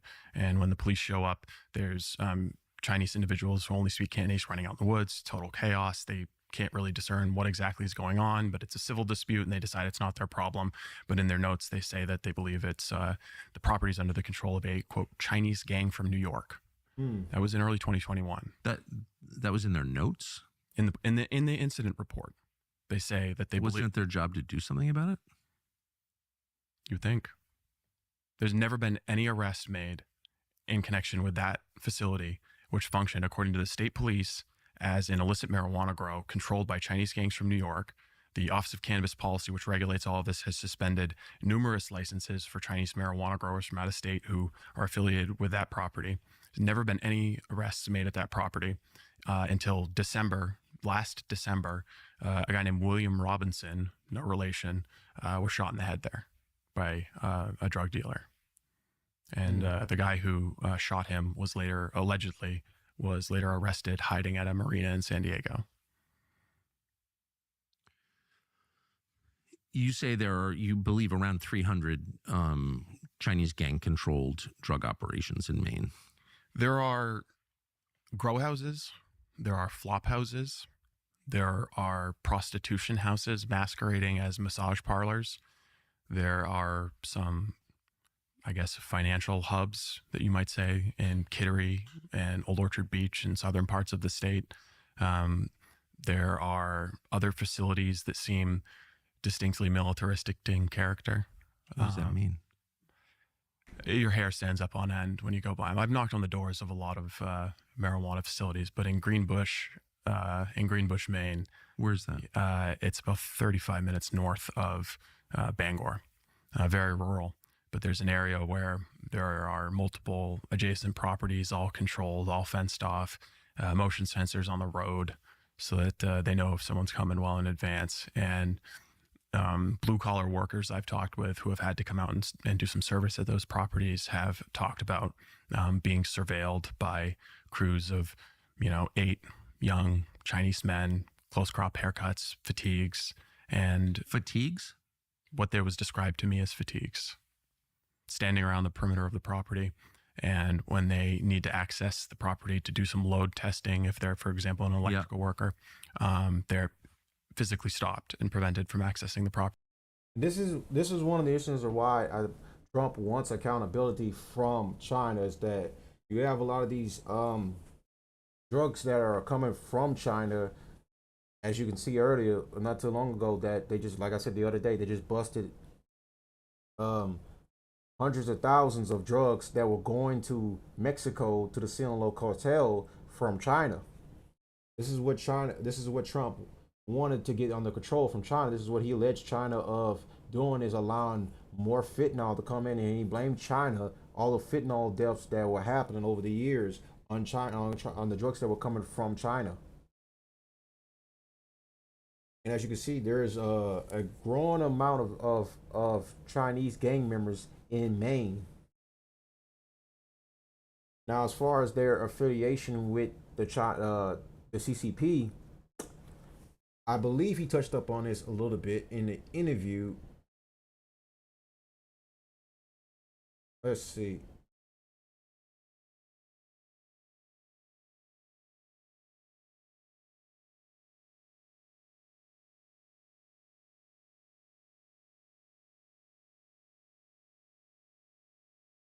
I believe he touched up a little bit about this in the interview. So let me see.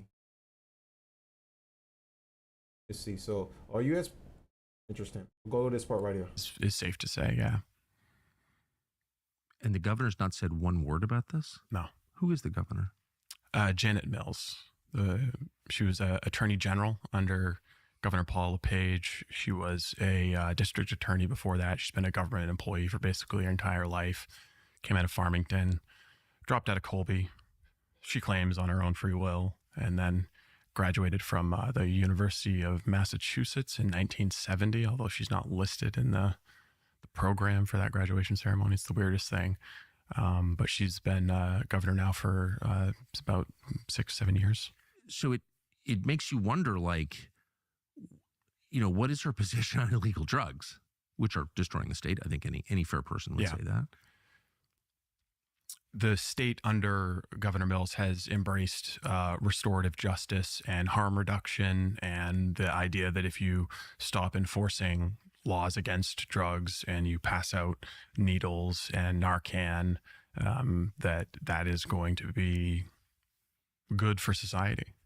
I think the plain objective evidence is that that's been a complete failure. But all right, real quick, want to pause this right quick and bring my attention to this on the screen right quick. So I'm gonna bring this over here so everyone can see.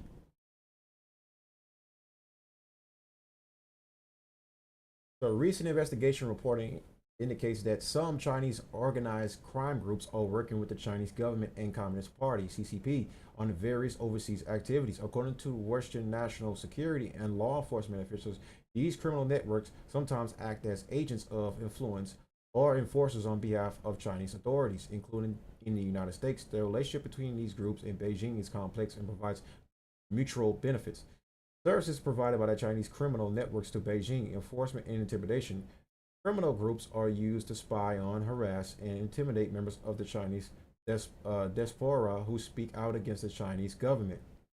You have a lot of them in the United States that talk down bad about China after they have their citizenship in the United States, and they don't plan of ever going back to China again, and they give their disagreement about how the CCP is run in China, and how they allege that a lot of people in China are unhappy under CCP rule and they want a free democracy. And this is what some of these gang members come here to do. They come here to intimidate those people that speak out against China, that are former Chinese nationalists, and they have American citizenship now here, and they're quote unquote free and safe from the Chinese government. Apparently not, according to this AI overview of information that these Chinese mafia members come to the United States and they intimidate anyone that is former Chinese citizenship and now reside in the United States, that you speak out against China, you have to deal with us. So money laundering. They help high-ranking Chinese officials and Communist Party elites illegally move money overseas. Influence operations. These networks help build corporate corruption and influence among foreign politicians and businesses. Benefits provided by Beijing to criminal networks. Government protection. In exchange for their services, the Chinese state offers protection to these groups. Non-cooperation with investigations. According to Western national security officials, the Chinese government is known to refuse cooperation with investigations of Chinese organized crime operating abroad. Evidence of coordination, cooperation on arrest. Reports indicate that after U.S. President Joe Biden brought up Chinese money laundering with Chinese leader Xi Jinping, China arrested one of the defendants charged by the U.S., signaling a willingness to cooperate on issues. Combined operations. Some U.S. law enforcement investigations have found Chinese government operations interacting with Chinese American mobsters to arrest dissidents and engage in political interface. This is why Steve Robinson brought it up during the interview, that some politicians, especially in Maine, are paid off by these Chinese mafia members to allow them to do what they need to allow them to do the criminal activity unbothered by the invention of the government and the feds. China is working smart with these members to be able to hurt America from the inside. Instead of doing damage on the outside, they send in these Chinese mafia drug traffickers into the United States to do damage on the inside, and also send money back to mainland China to strengthen them without having to do trade deals and do it the old-fashioned way, as like China and United States trade. But instead, they come here, they do the drugs, they pay off politicians. Politicians look the other way, and these guys do their damage to the communities, spread the drugs around, intimidate former Chinese citizenship holders, and spread their propaganda in the United States, basically. Evidence. All right. So other factors to consider: historical context. Criminal organizations like tongues and triads have a long history in the U.S. Originated independently of the CCP. The modern link to the Chinese state appears to be more recent and specific development for certain groups. Illegal trafficking. Independent for state ties, Chinese criminal groups are deeply involved in trafficking illicit goods, such as chemicals for fentanyl productions into the United States. This is right here is what Trump was really focusing on when he came into office, and what he was talking about during his campaign, that he would make China pay for all the illegal drugs that were coming into the United States, especially fentanyl, which has led to a growing number of American people losing their life. And this is right here. It was around July 9th. 7 Chinese nationals charged for alleged roles in multi-million-dollar money laundering, alien smuggling, and drug trafficking enterprise. And these are people all from China, basically. These are Chinese. These are from the CCP. Like 7 of them that was charged. Today, we arrest members of an alleged Chinese-run drug trafficking organization who are accused of running a massive marijuana cultivation and distribution scheme that has racked in millions and contributed widely to a legally drug trade here in Northeast, said Ted E. Docks, special agent in charge of the FBI's Boston division. So this is what Steve Robinson was talking about, that you got a bunch of these mafia types that are running around having these drug enterprises and sending money back to mainland China, and in return China is doing whatever they can to protect them. Then also simultaneously, these nationalists that are in these Chinese nationals that are in the United States are paying off politicians.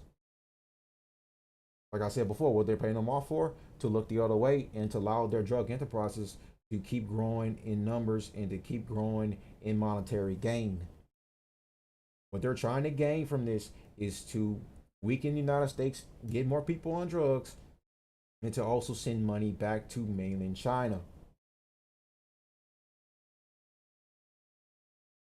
So I wanted to really just touch up on that just a little bit. On the I guess the Chinese criminal conspiracy in the state. We've approached her at events and tried to ask her about it, and she won't answer questions directly. Why? So that's the $1 million question. So do you have any evidence that suggests a motive for ignoring something this destructive? Well, part of it could just be ego. It could just be that it's the main wire, and it's we are the conservative outlet in the state. And maybe if she acknowledges the problem of Chinese criminal organizations in this state, it's in some way validating the work that we've done to expose the problem. And if you accept that the work that we've done on Chinese criminal organizations in the state is legitimate, valuable journalism, then you have to ask, well, what about the other investigative projects that we've worked on, which I also think are valuable journalism for the state. So maybe it's just the only journalism in the state. Let me just correct you. The only journalism in the state. With all due respect to your friend Steve Collins, there's no journalism in Maine at all. It's 1.3 million people, largest state in New England, bigger than the other 5 New England states combined. I mean, it's a real place. No journalism. A lot of stenography. What you're doing, and propaganda. I'm interested. Like, that's a huge footprint across a huge state. So a lot of people know this is going on, and she hasn't said word one, much less done anything to stop it. It does feel like someone's getting paid. I am increasingly of the belief that there's a lot of bribes being paid in the state. Small stuff to code enforcement officers, police departments. It's really the only way that explains. That's just pretty much, I mean, everyone pretty much understands, like, so far, yeah, politicians are getting paid, but the main thing is this money's going back to China. They're sending this money abroad back to China to fund the mainland and to keep these illegal operations going in the United States. So we're going to go over to this video. If China and U.S. goes to war. So the video I showed before for infographics was, in my estimate, a 80 to 90% realistic approach of how China and the Taiwan conflict will go if and when it happens. Now, this one right here is another one that goes over if we go to war with China head to head and what would happen, realistic speaking. Now, this one right here is a good what if scenario too as well.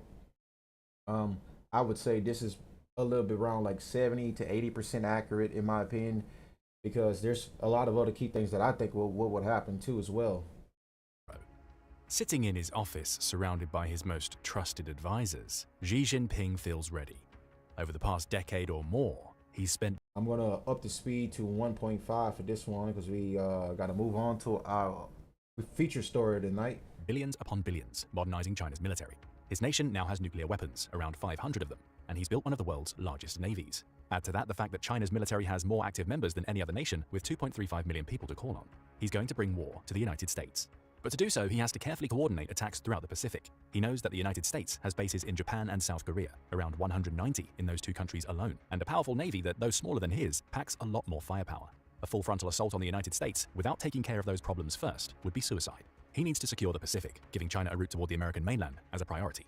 His attack doesn't begin with missile launches. It starts on the side. I wonder how many ships do we have in this ocean?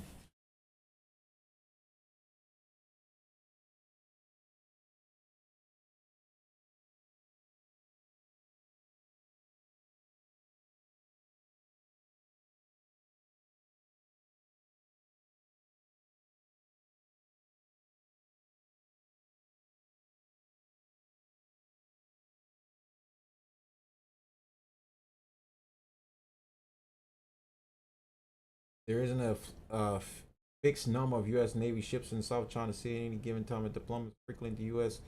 7th Fleet operations in Indo-Pacific and conducts regular freedom of no.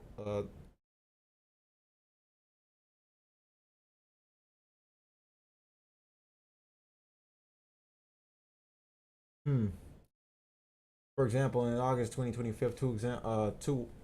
So it doesn't give an actual number of how many ships we have deployed in the South China Sea. It gives basically in August 2025, two warships, a guided missile destroyer, and a combat ship were deployed to disputed area after a collision between Chinese and the Philippine vessels. Okay, so it doesn't give an exact number of how many are in the sea per se. There's no fixed number. It just gave me like basically an estimate because I was curious to know exactly how many do we actually have in the South China Sea. But hey, go figure. Front. For years, China has been working on cyber technology that would allow it to hack into American infrastructure and military defense systems, limiting America's response to an attack in the process. On occasion, China gets caught out. In December 2023, for instance, the United States conducted an operation to disrupt a network of small office, home office, or SOHO routers that China had taken control of, using the KV botnet to mask its hacking activities. That was unfortunate for Xi, but it won't stop the first stage of his attack. Xi gives the okay and dozens of cyber attacks begin. Chinese hackers work feverishly, targeting American water systems, electrical grids, and communication systems, with a special focus on any that are located near key military installations. Further attacks take place within the networks of companies that provide critical services to America's military, as well as attacks on systems and transportation methods that will be used by the United States to deliver aid to Taiwan in the case of a Chinese invasion. That last step is critical. To reach the United States, China has to secure a passage through the Pacific. Taiwan, which China has claimed for decades should be part of the People's Republic anyway, is chosen as the main target. By securing that island, China can break through the nations in the Pacific that are allied to the United States, including Japan and South Korea, and clear its route to the American mainland. Hour 1. The United States is scrambling. It's no stranger to Chinese hackers, but it's never faced an operation of this scale before. The country's success against Volt Typhoon, the elite group of Chinese hackers that were responsible for... Me personally, if a war between the United States and China breaks out, I wouldn't think it would just be the United States and China. I feel like other players would be involved besides just us and China. I feel like this would be when World War III starts. If we were to get into war with China, that's when World War III comes.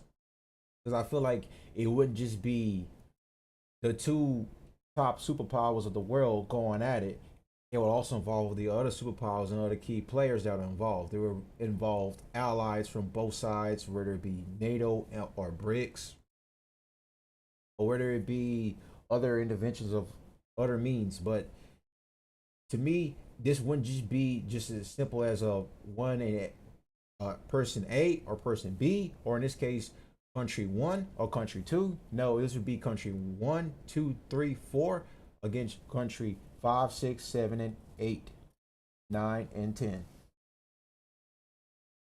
So that's my personal way. That's the personal view that I have, the point of view that I have, that this just wouldn't be simply just United States and China. This would just be a full-on war, a world war, basically. This would be World War III at this point.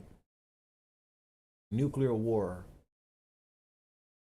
For the KV botnet attacks mentioned earlier, revealed that China has its fingers in major networks. Rail, mass transit, maritime, water, and pipeline systems were all under threat. And though Volt Tycoon has been mostly eradicated, the sheer scale of the disruption occurring in the US reveals that it was far from the only hacker group China had in play.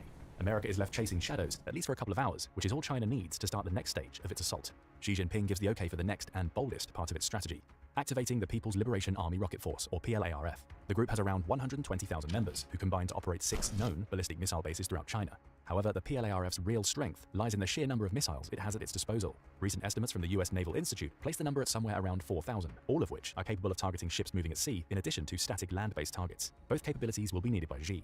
In arranging this attack, he's had to make some difficult decisions. He knew that a launch against Taiwan was inevitable, and the island nation became his first target. A missile barrage begins, with air support being provided by the recently upgraded bases at Longchan, Jiangsu, and Wuhan. All three are supporting China with fleets of Shenyang J-16 fighters, launching missiles of their own while engaging Taiwanese defenses in the air. The tougher attacks focus on the US Pacific Fleet. Numbering around 200 ships, along with 1,500 aircraft and 150,000 military personnel, that fleet is the biggest barrier that stands in the way of Xi's ambitions to invade the United States. It covers almost half of the world's surface, stretching from Antarctica to the Arctic Circle, taking in the Pacific Ocean and the Indian Ocean in the process. Xi can't hit everything in that fleet, but his goal is to strategically weaken the fleet in the early hours of his new war, eliminating America's ability to rapidly respond to his actions. To do that, he needs a 3-pronged missile attack.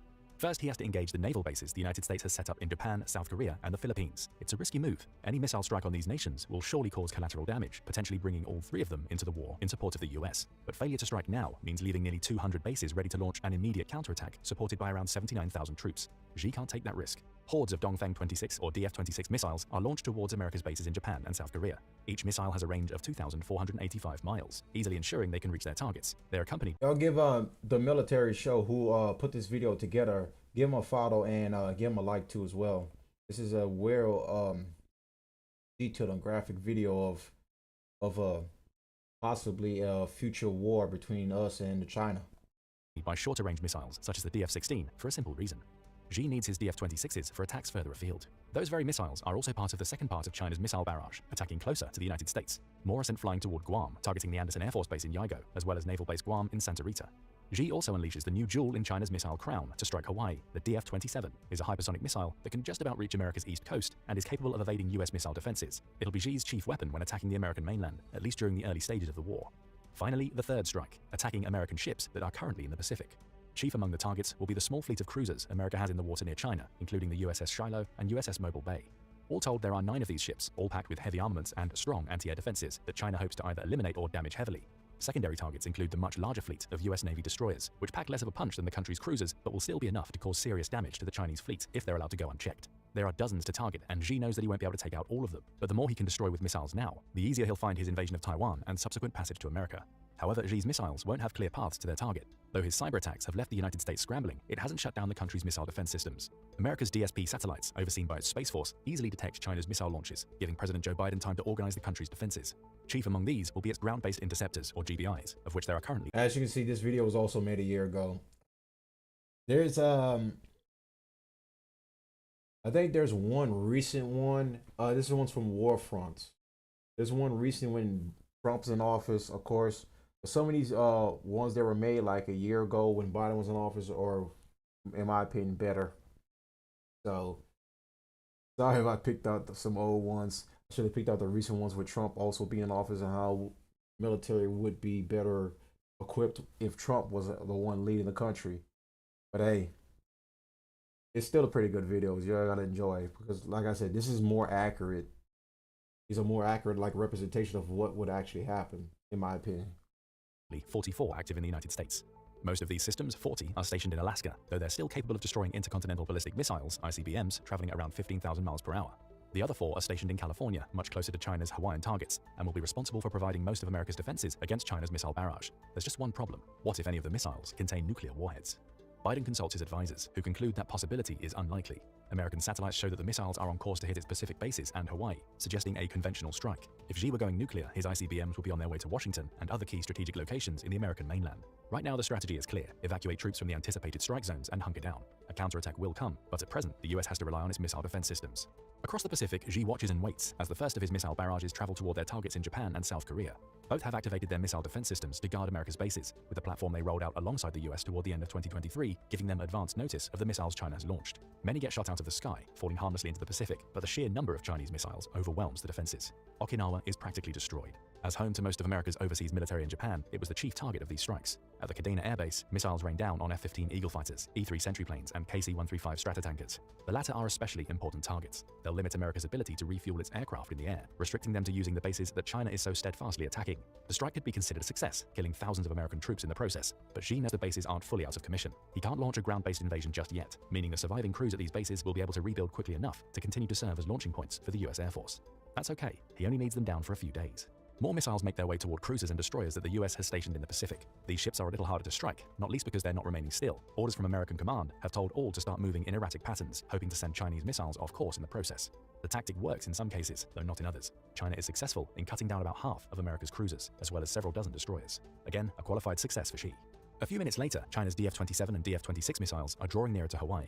Dozens are shot out of the sky by California's missile defense systems, but they can't provide complete coverage. Many more break through, striking ships including the USS Frank E. Peterson and USS Hopper.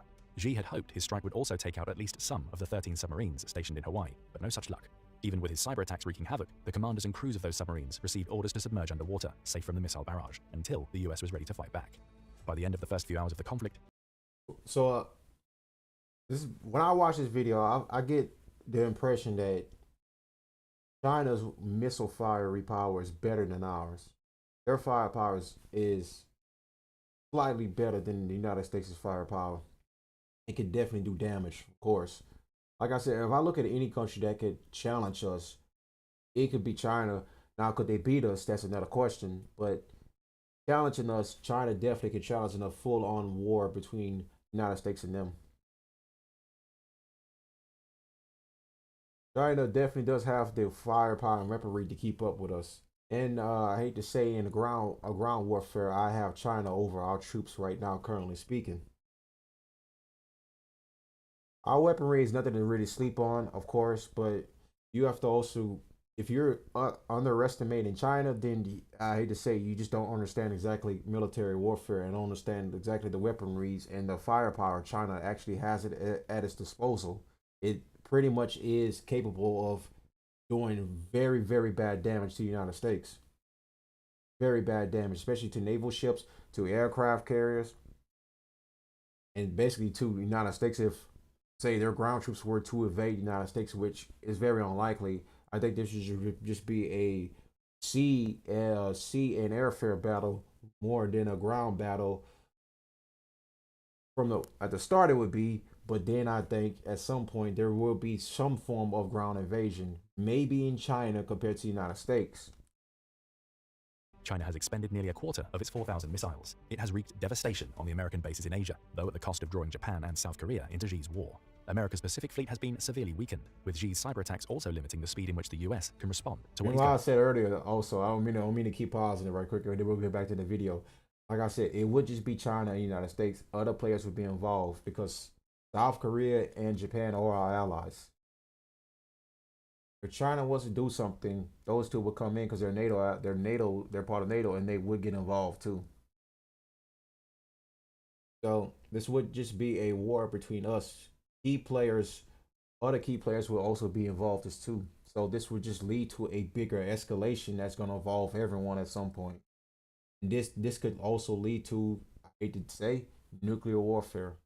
To do next. The strike's success wasn't total, but it was enough. Day 2. Having bought himself some time with his attack on the United States, leaving his main enemy in a temporary state of disarray, Xi can focus on his immediate target, Taiwan. China has spent the last day battering Taiwan with short-range missiles. The barrage has been successful in taking out several targets, including the smaller islands surrounding Taiwan, but it's also faced a steadfast defense from the US-made Patriot air defense system stationed on the island, as well as Taiwan's own Skybow surface-to-air ballistic missile defense systems. Still, the barrage will have to end soon, if only because Xi wants to send ground troops in to take the island. He can't risk killing his own people in friendly fire situations. After a 24-hour bombardment in which China expends hundreds of missiles, Xi assesses the damage he's caused. Crucially, his attacks on America's overseas bases, as well as America itself, will delay its navy in reaching the Taiwan Strait, and the missiles he's fired at Taiwan have severely weakened its naval defenses, while fighter planes from Longqian, Jiangsu, and Huan keep the country's air force occupied. He feels ready to start landing troops on the Taiwanese mainland, but therein he finds a problem. His landing options are limited. That's partially due to the actions of Taiwan's president, Tsai Ing-wen. She's been preparing for an attack from China for several months, especially in the wake of Beijing growing bolder by conducting military and naval operations in the Taiwan Strait. As soon as the missiles started flying, Tsai sent orders to defensive positions on both sides of the island. To the east, Taiwan benefits from having an extensive network of cliffs. Tsai anticipates that Xi will look to blockade that side of the island with his navy, but is unlikely to launch a full invasion from the east. Still, soldiers are placed on alert, telling them to prepare to fight against ground troops that might try to climb the cliffs, which have gradients of at least 15%. If need be, those troops will receive orders to destroy the routes built through the cliffs that lead to the mainland. Her main focus lies in Taiwan's west. As the coast closest to China is going to be the point of ingress into the island, Tsai places all 15 major ports and harbors on that coast on high alert, with orders for their destruction in place if China's forces get near. Tsai can't afford to allow China to set up a naval presence on the island itself if it manages to invade.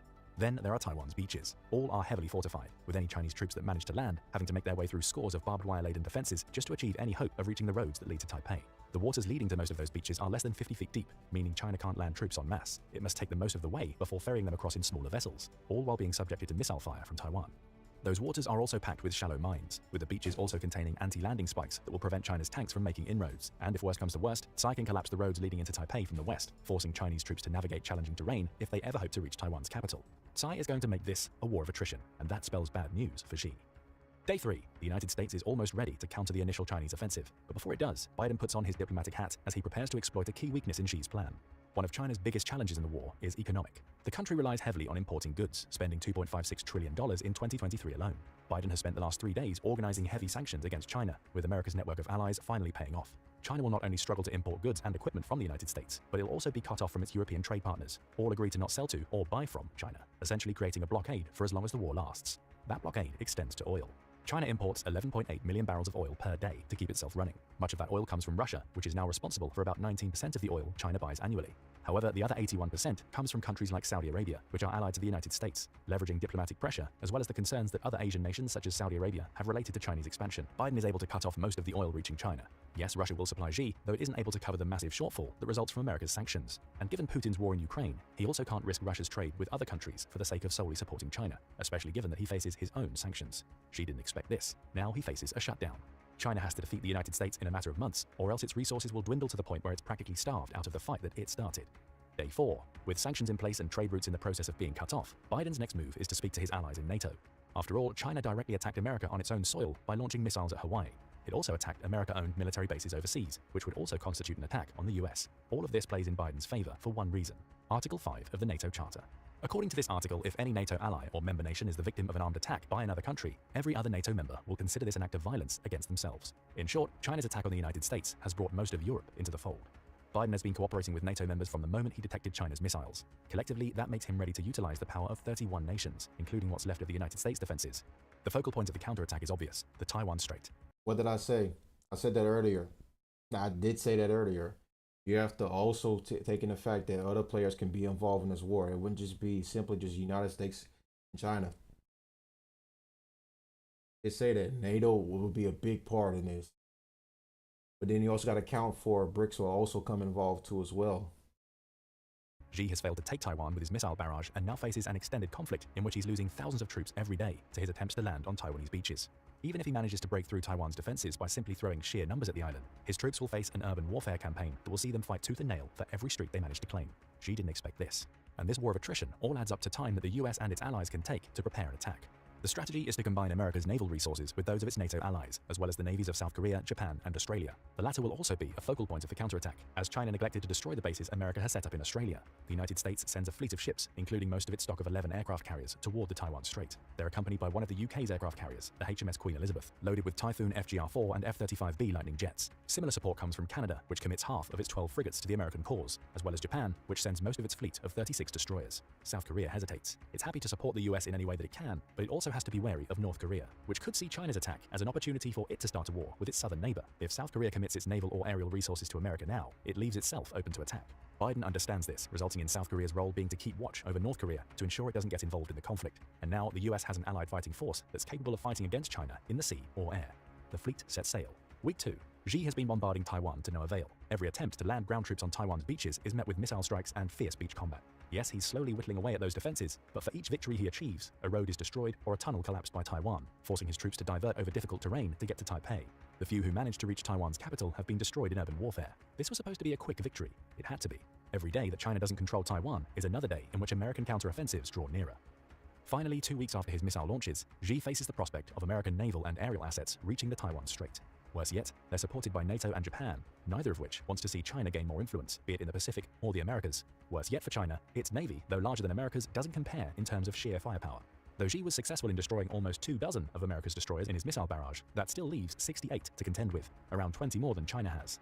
And although China has more corvettes and patrol boats, neither will withstand the combined naval firepower being brought into the Taiwan Strait. Worse yet for Xi, America has an ace in the hole: its Rapid Dragon tactic.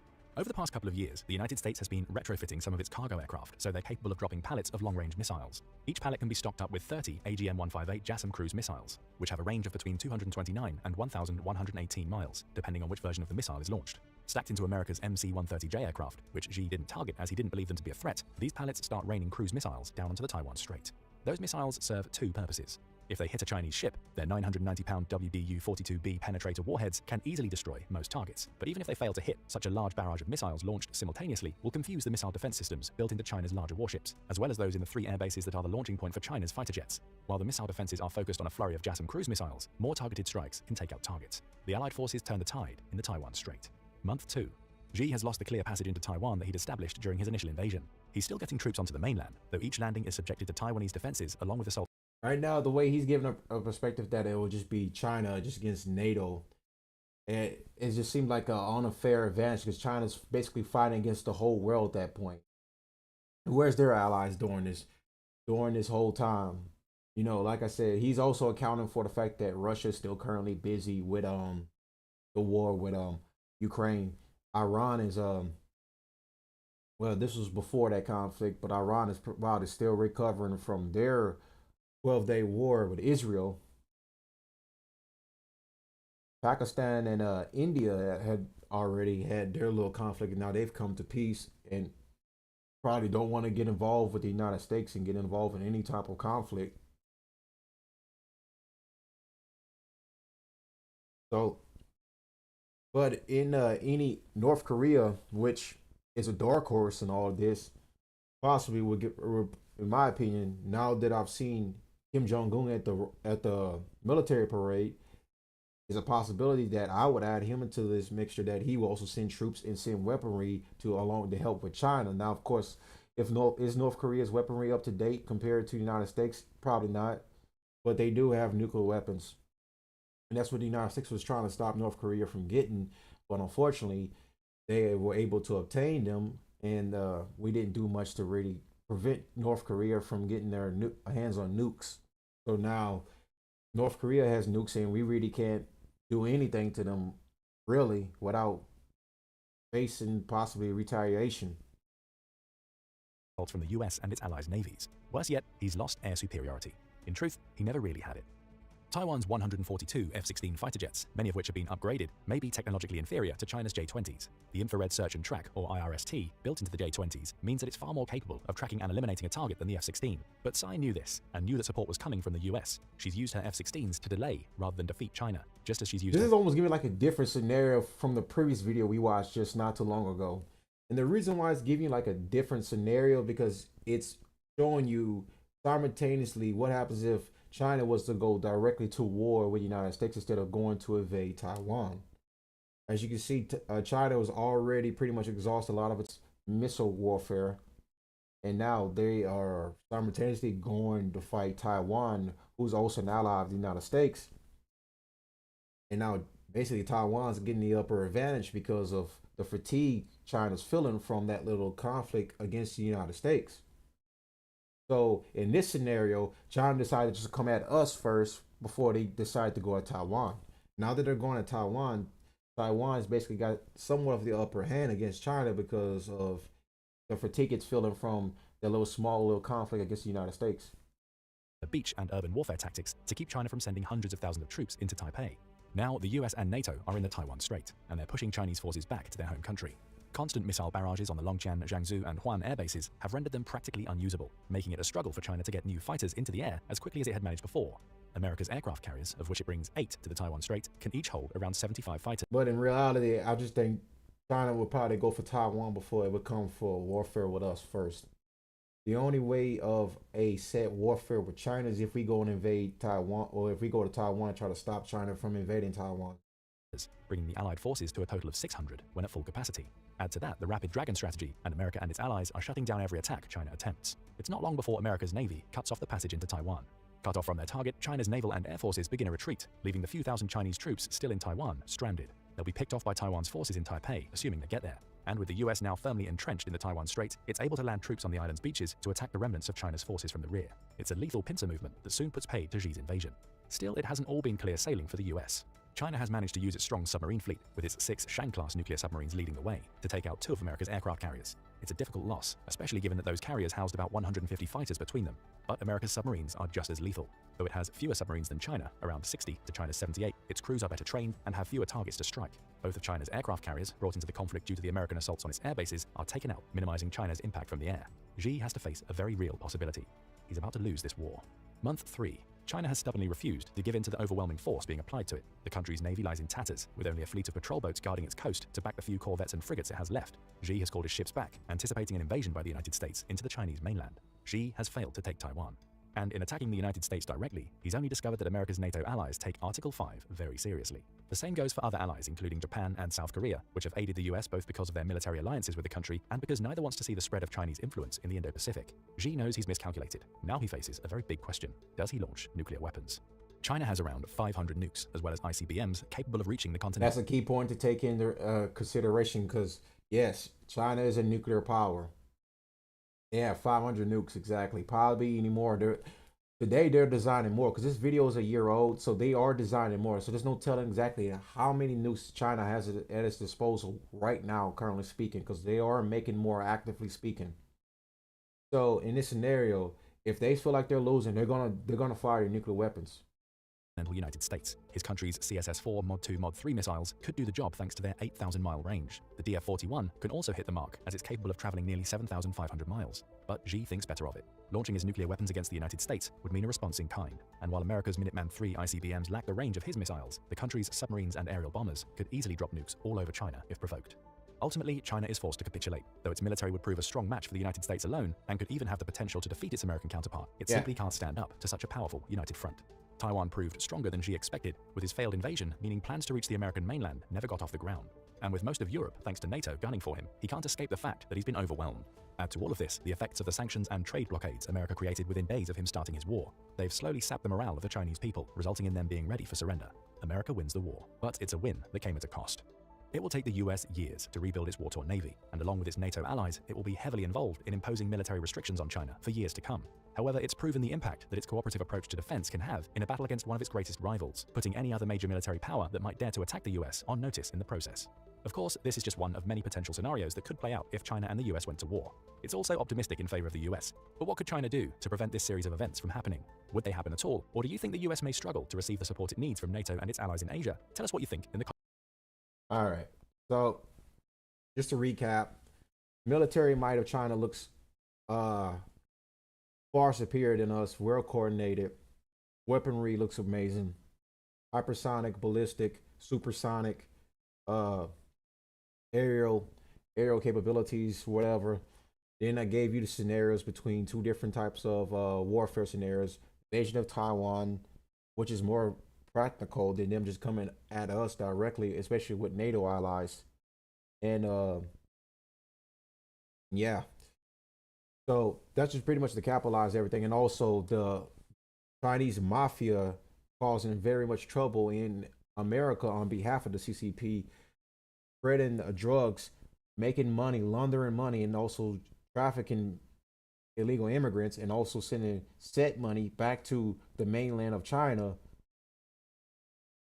and also spreading their influence and their drugs all around the United States. So it's very key things I want to point out for everyone to realize. Like China flexed their military might the other day during the parade. You have key figures that attended the parade, like Putin, Kim Jong-un, among others. Prime Minister of India was also there. I saw him in the video too as well. You have a bunch of key BRICS members that were at the parade. And for me speaking, if they were to go to like a frontal assault with the United States, because all the other countries that are also allies with China also want to be friendly with the United States and don't want a full confrontation with the United States, especially not right now. They want to wait till they build up more warfare, in my opinion. They want to build up more time to better be equipped to, say, go to a full-on war with NATO as a whole. So that's basically what I want everyone to take away from this, is that China is basically flexing its military might to show the United States that we are just as capable as you are. And in this video, as it said right here, if it was a one-on-one battle, there's a dare say that China could beat us on paper, if it wasn't for NATO also being a key player too as well. Now, what this video didn't say was what would happen if all BRICS versus NATO, full-on war would happen. Now, of course, it's at that point it's pretty much like fair game. Everyone is on their sides and fighting this full-on frontal war. Troops are coming from all over BRICS countries. Troops are coming all over from NATO countries, and then we having this full-on sea warfare, sky warfare, possibly at some point a ground offense. So this is pretty much like um interesting to keep up with. I'll just say this. This is just pretty much like something that people need to be more update on and keep up to date, especially when it comes to like this Taiwan situation, because you still don't even know when China is even gonna make its move, because all people give you estimations, but knowing the CCP party, they're gonna make a move on Taiwan at some point, especially to control the land and get control of the semiconductor chips. That's what they're mainly after. They're not mainly after Taiwan for, because well they probably do want to reunite Taiwan with mainland China, but they also want those semiconductor chips, and they don't want the United States to get a hold of them, and we don't want China to get a hold of them, and then plus PR wise, it would be a bad look for us. Which I do kind of agree with that assessment that if we let China take over Taiwan, it would be a very bad look for the United States. But now we're gonna move on into our next story. Has something to do with Venezuela.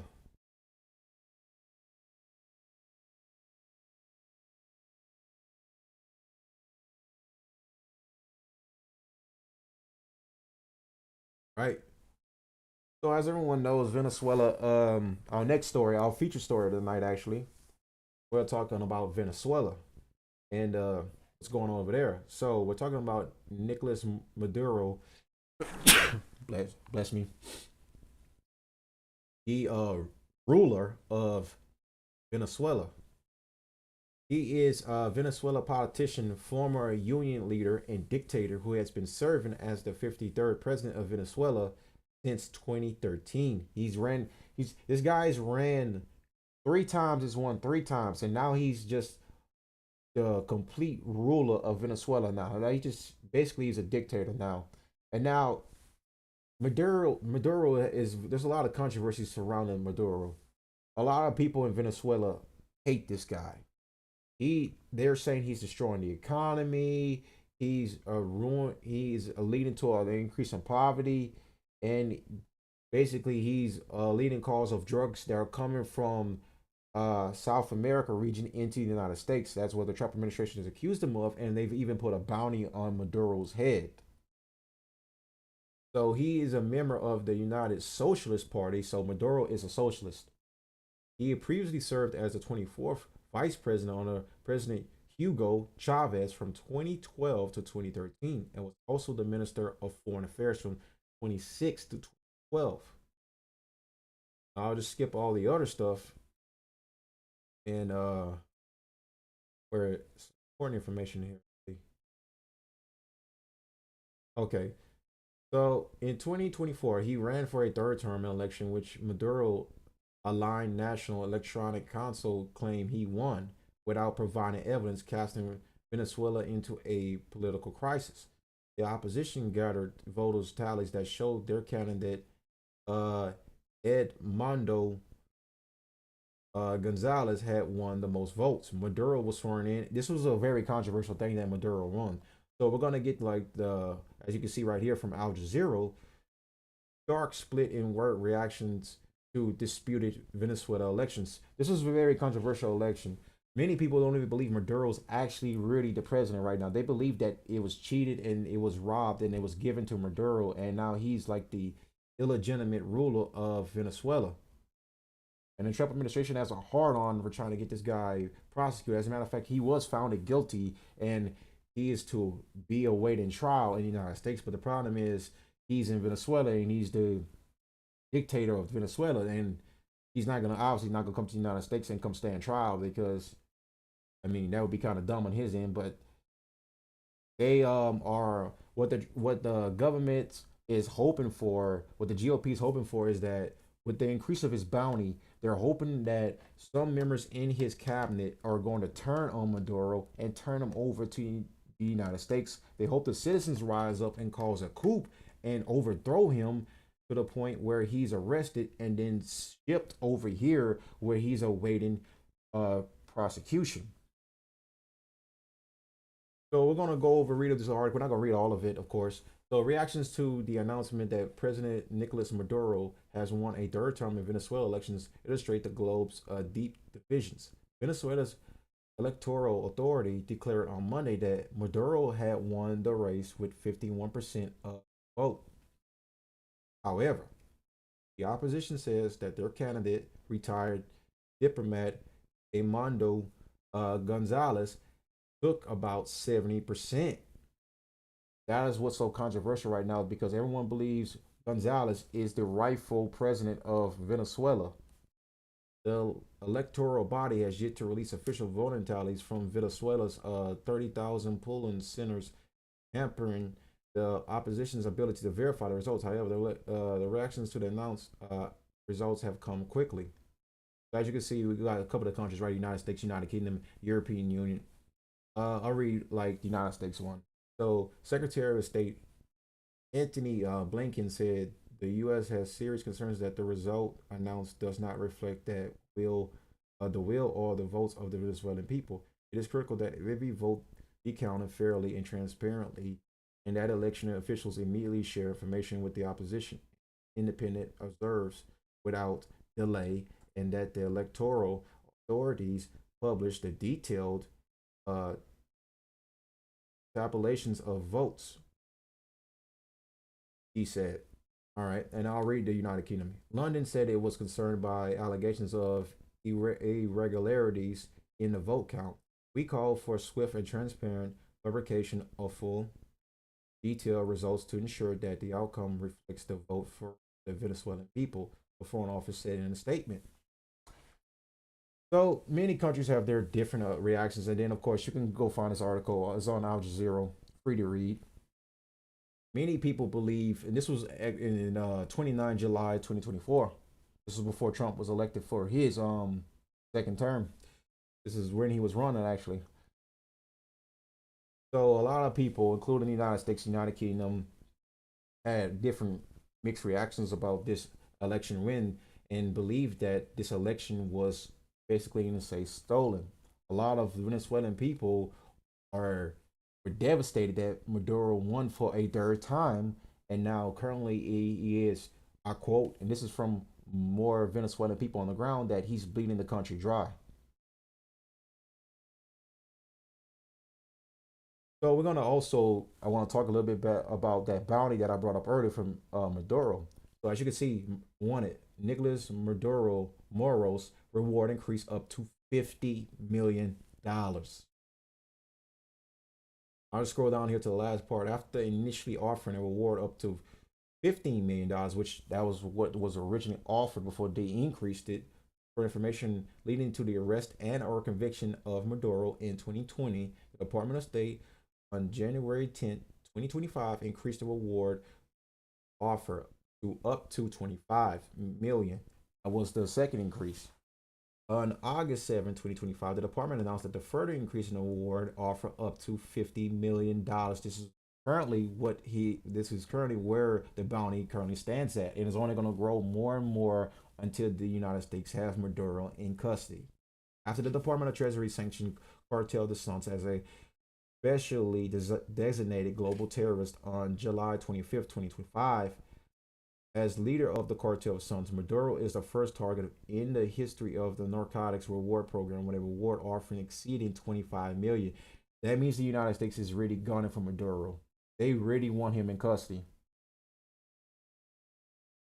So we'll go to this New York Times article right here, and then we're going to watch a couple of videos. So is Venezuela flooding the U.S. with drugs? Here's what to know. The Trump administration says Venezuela is sending vast amounts of cocaine in the United States. Venezuela's role in the drug trade is overstated, experts say. All right, so I'm going to skip to a part. All right, so this one right here is key thing to take into account. So Venezuela doesn't produce much cocaine, but it helps move it around the world. So it is not true that Venezuela does produce a lot of cocaine, but what is true is that they move it around.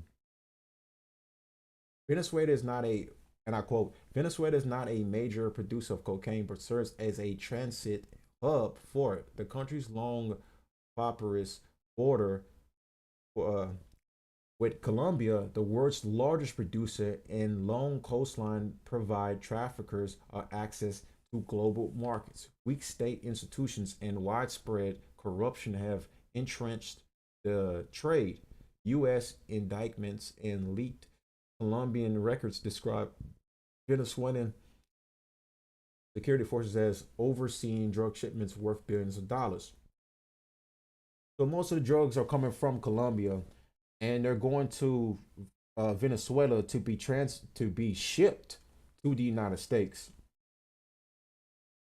And there was one shipment that was coming to the United States, and apparently it was bombed by the Trump administration, and it was caught live on camera, as we're going to see right here.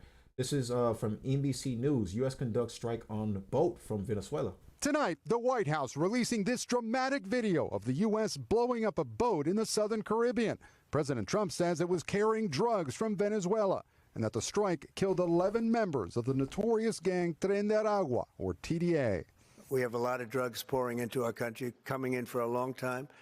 And these came out of Venezuela. We took it out. Last month, the Pentagon deployed 3 guided missile destroyers to international waters near Venezuela after a lot of these drugs do come from South America. South America is the hub for where most of these drugs come out of.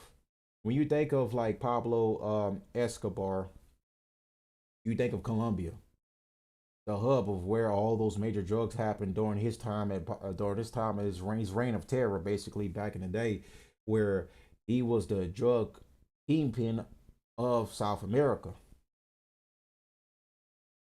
course, everyone thinks of Mexico too as well, but you gotta think of like the original big guy, the original big dog of all cartels, Pablo Escobar. Then El Chapo came on later on and took over the reign. You know, he's also in custody of the United States and never seen the light of day again.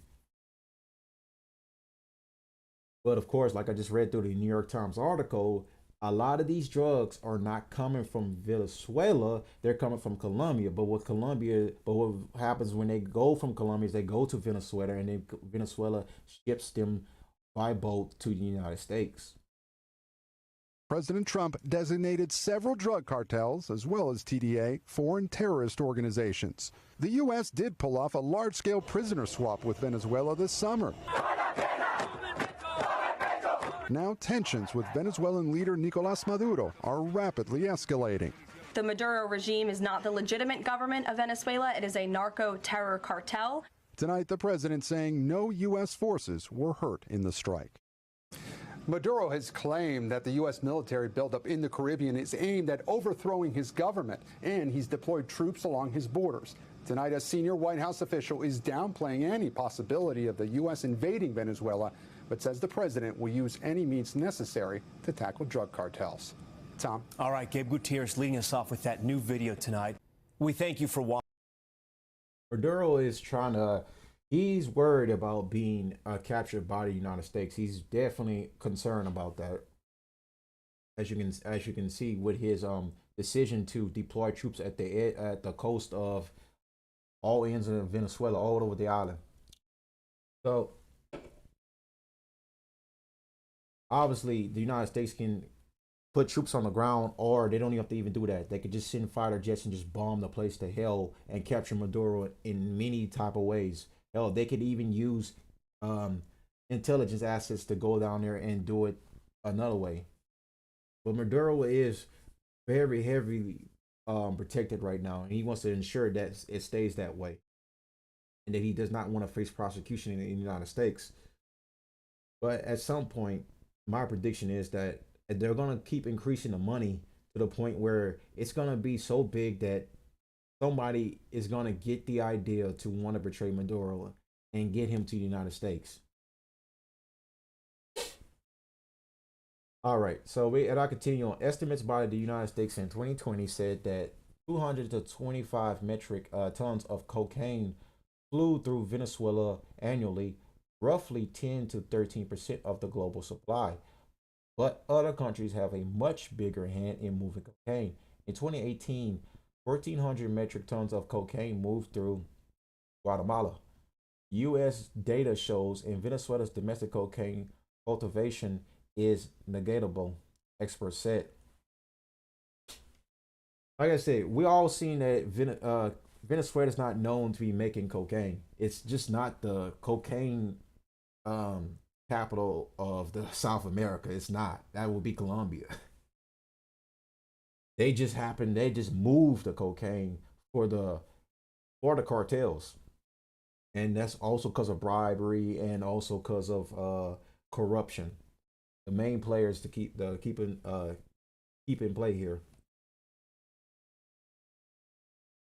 And that's also another thing I wanted to say here during this article is that Venezuela plays virtually no role in the fentanyl trade. All right, so we're gonna get into here. This is about Trump. This is Trump's defense. The strike that was done on that boat that was coming from Venezuela. He defends his actions and says in his White House press conference that he's gonna, let's just hear what Trump has to say. Then I'll give my remarks afterwards. Can you give us a sense of what the U.S. policy or what you're trying to achieve with the aircraft carriers, or the boats, I should say, in near Venezuela, and also the boat that you mentioned yesterday where 11 people were killed? What was found on that boat, and why were the men killed instead of taken into On the boat, you had massive amounts of drugs. We have tapes of them speaking. It was massive amounts of drugs coming into our country to kill a lot of people. And everybody fully understands that. In fact, you see it. You see the bags of drugs all over the boat. And they were hit. Obviously, they won't be doing it again. And I think a lot of other people won't be doing it again when they watch that tape. They're going to say, let's not do this. We have to protect our country, and we're going to. Venezuela's been a very bad actor. They've been, as you know, they've been sending millions of people into our country, many of them Tren de Aragua, some of the worst gangs, some of the worst people anywhere in the world in terms of gangs. And we had some in Washington, D.C. We took care of them very quickly, but they're out of here. They've gone. But Venezuela's been very bad, both in terms of drugs and sending some of the worst criminals anywhere in the world into our country. But think of it. Opened up prisons, drug dealers, drug lords, everything coming out of Venezuela, they said, and we said, we're not going to put up with it anymore. So Venezuela's been one of the worst actors in the whole group, and we have a group of pretty bad actors. Are you wanting? All right. So give me just a minute. I'm pulling up something for everyone.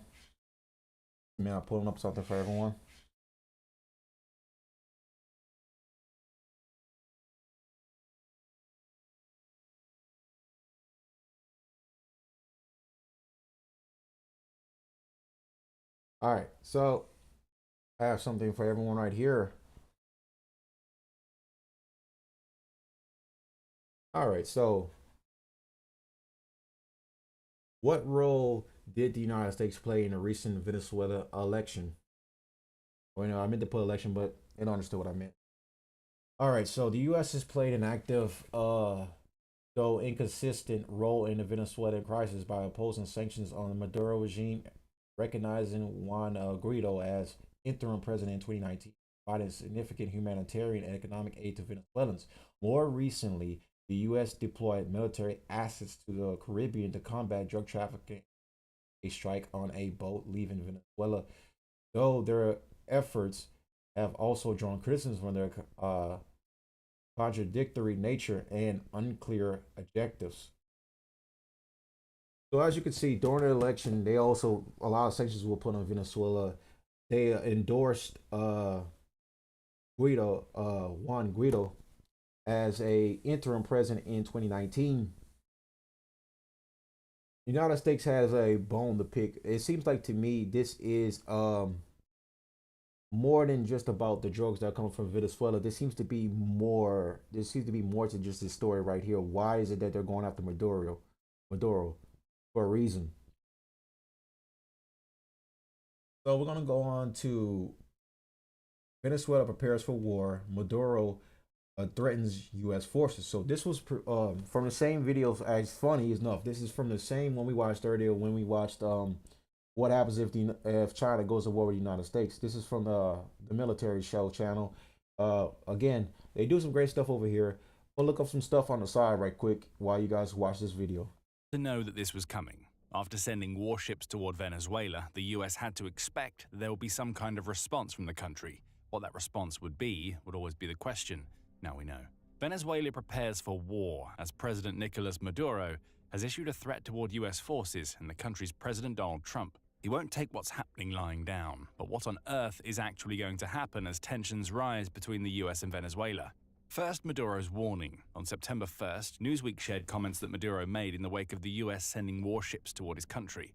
Venezuela's president said that he was fully prepared to declare a republic in arms if US forces ever dared to touch down on his country's territory or attack any region of the country from the sea. This is a case of being prepared for anything, Maduro added. In the face of this maximum military pressure, we have declared maximum preparedness for the defense of Venezuela.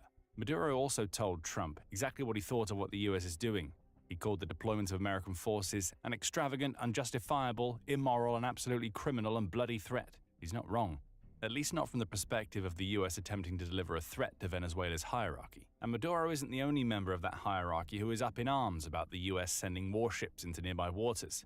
The country's defense minister, Vladimir Padrino Lopez, has also issued a warning, telling the US that it shouldn't dare to set foot on Venezuelan territory, else there will be reprisals. Lopez added that any such action by the US would be considered an aggression against all of Latin America and the Caribbean, the Global Times reported on August 22nd. The message is clear: Venezuela is ready for a fight, and if Lopez's comments are anything to go by, it's already trying to create an us versus them mentality in Latin America. This isn't just a threat to Venezuela, he appears to be saying. If Latin America and the Caribbean as collectives allow the US to get away with this today, who knows what it could be capable of doing tomorrow? But so far, this is all just words. It's one thing to claim that you're ready to put your country on a defensive footing. It's quite another to actually do it. However, in this particular instance, it looks like Maduro is ready to put his money where his mouth is. On August 27th, just days before he made his comments, CBS News reported that Venezuela had dispatched its own warships, along with drones, to patrol its coastline in response to the US dispatching a naval force to do the same. On top of that, the last week of August saw Maduro deploy 15,000 soldiers to the border Venezuela shares with Colombia. On the surface, that doesn't seem to have anything to do with the US. It's only when you discover that those troops are being sent to the border to tackle drug trafficking and the connection becomes clear. The flow of drugs from Venezuela into the US is part of the reason this entire situation is ignited in the first place, meaning Maduro's move may have been an attempt to placate Trump before everything went south. We'll get back to the drug issue in a moment. Returning to Maduro's naval and drone deployment, military commentator Preston Stewart made some interesting points about what this deployment actually looks like. He mentions the 15,000 troops in passing, but most of his focus is on the drones Venezuela is using. These drones present more of a threat than you may realize, and it's because Venezuela has ties to some very dangerous countries. Stewart discusses the mentions Lopez made of these drones, stating, "And something we have to keep in mind when he says that it's not the short-range quadcopter-type drones, although Venezuela likely utilize those as well, but the longer-range munitions. What munitions are those? Iranian Shahids, or at least Shahid-style drone. There are close ties between Venezuela, or the Venezuelan regime right now under Maduro, and Iran, Russia, even China," Stewart highlights. Those ties change everything. Venezuela having access to Shahid-type drones means that its coastal deployment is more than just a limp response to a far stronger US naval force. These types of drones have the range needed to target US warships, even those sailing in international waters far off Venezuela's direct coast. There is a legitimate risk to US forces in play here. And that brings us to how the US and Venezuela even got here in the first place. We mentioned earlier that Maduro's comments came in the wake of the US choosing to deploy several naval assets to the waters near Venezuela. This deployment isn't a small force. It's certainly not just one ship sailing near the coast presenting a weak threat to Venezuela. Stewart quotes Maduro as claiming that what Venezuela is now experiencing is the greatest threat that has been seen on our continent in the last 100 years. According to Venezuela's president, the US has sent 8 warships loaded with a combined total of 1,200 missiles, along with a submarine, into the waters around Venezuela. That may be an overestimate, Stewart says. However, it's difficult to see what he means given that we know that Maduro... All right.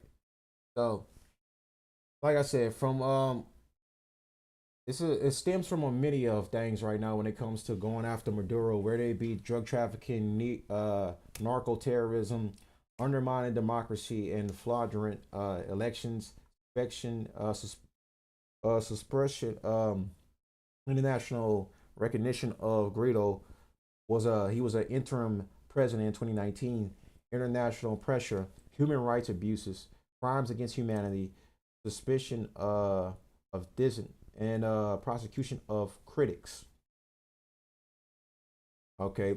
And then economic mismanagement, widespread crisis, refugee crisis, mafia state.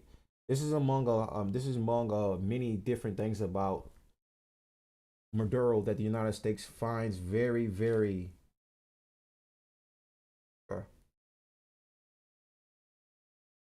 A lot of these things right here play a part to why the United States wants to go after Maduro. Maduro is really, he's on the United States' list. They are gunning for this man's head. They want him. For him being the leader of the cartel of sons, U.S. Prosecutors allege that Maduro is the head of the cartel of sons, a group of high-ranking Venezuelan officials who use their positions to enable drug trafficking. The name refers to insignia worn by Venezuelan generals. Now, of course, also suppressing a bunch of his oppositions, people that could run against him in elections. He has been alleged to, he's also been alleged to exiled or imprison some people that can run against him in elections. So all these key factors right now, they look at Maduro as a ruthless dictator. And the United States wants to take him down a notch, and he also, he doesn't, like I said earlier, Venezuela is not the hot spot for where cocaine is made, but it's the hot spot for where they ship cocaine into the United States through the boats. But all the other things that Maduro is doing is basically why the United States is going after him, from the humanitarian standpoint, the economic standpoint, the prosecution of oppositions against him, jailing and allegedly murdering critics of his presidency, ruling with an iron fist. Like, the public do not like Maduro. A lot of people in Venezuela hate Maduro. There are some actually that like Maduro, but then there are some that just like loathe this guy and wish he was taken out of power. Like I said, the GOP has a hard on for him because they look at him as being at fault for why there's so much drugs coming into the United States, so much fentanyl, cocaine coming into the United States. And the way I look at it right now is that Maduro is gonna either probably be prosecuted or he's gonna be killed. One of the other two things are gonna happen. Either he's gonna be killed or they're going to somehow overthrow him and arrest him and then turn him over to the United States, or give him prosecution in Venezuela, and then host elections after said insurrection happens. So Venezuela is already like in a very bad position, especially with the United States already gunning for them, and now they are picking up the pace to want to go to war with Maduro. So it's going to be a very puzzling couple of weeks when it comes to the situation, because, like I said, the United States already showed Venezuela how serious they are about bombing that boat. By bombing that boat, they sending a clear message to Maduro that we want the drugs to stop flowing into the United States from your seas, and we are dead serious about this. If you don't control this issue, we're gonna come after you, which we already gunning for your prosecution because you are the head of the cartel of the sons. That's just basically what Trump and the GOP's position is on Maduro. Their war on drugs, since Trump's been in office, this Trump administration has been having this quote unquote war on drugs. That's why they have put massive tariffs and massive sanctions on Canada and Mexico to stop the inflow of drugs from the borders. That's why they've closed down the border and also enforced military watch over the borders to stop the intake of drugs. The southwest border the southwest border had, over the years, I can't think of the number off the top of my head, but like it's thousands, probably millions of drugs have come through the southwest border.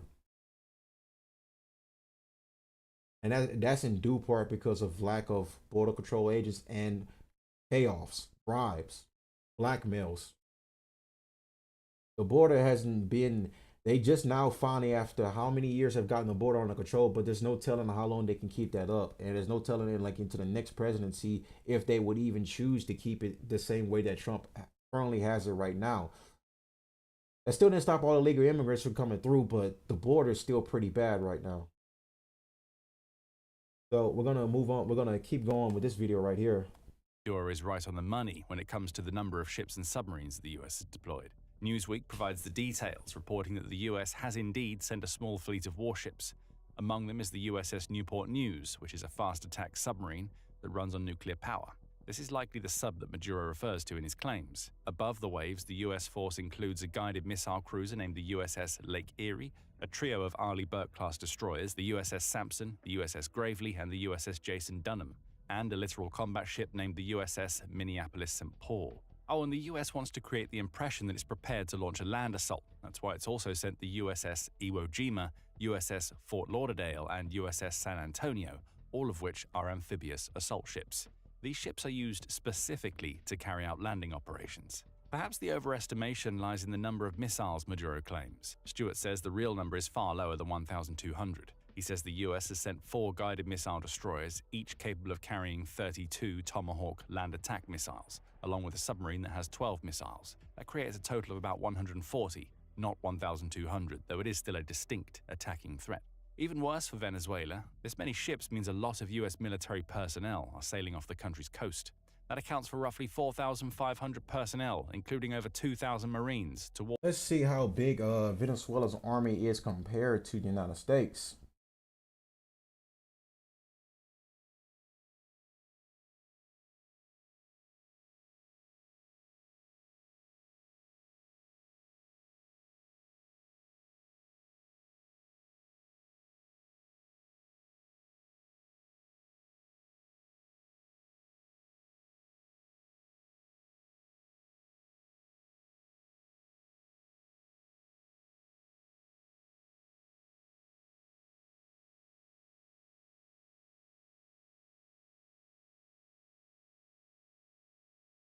All right.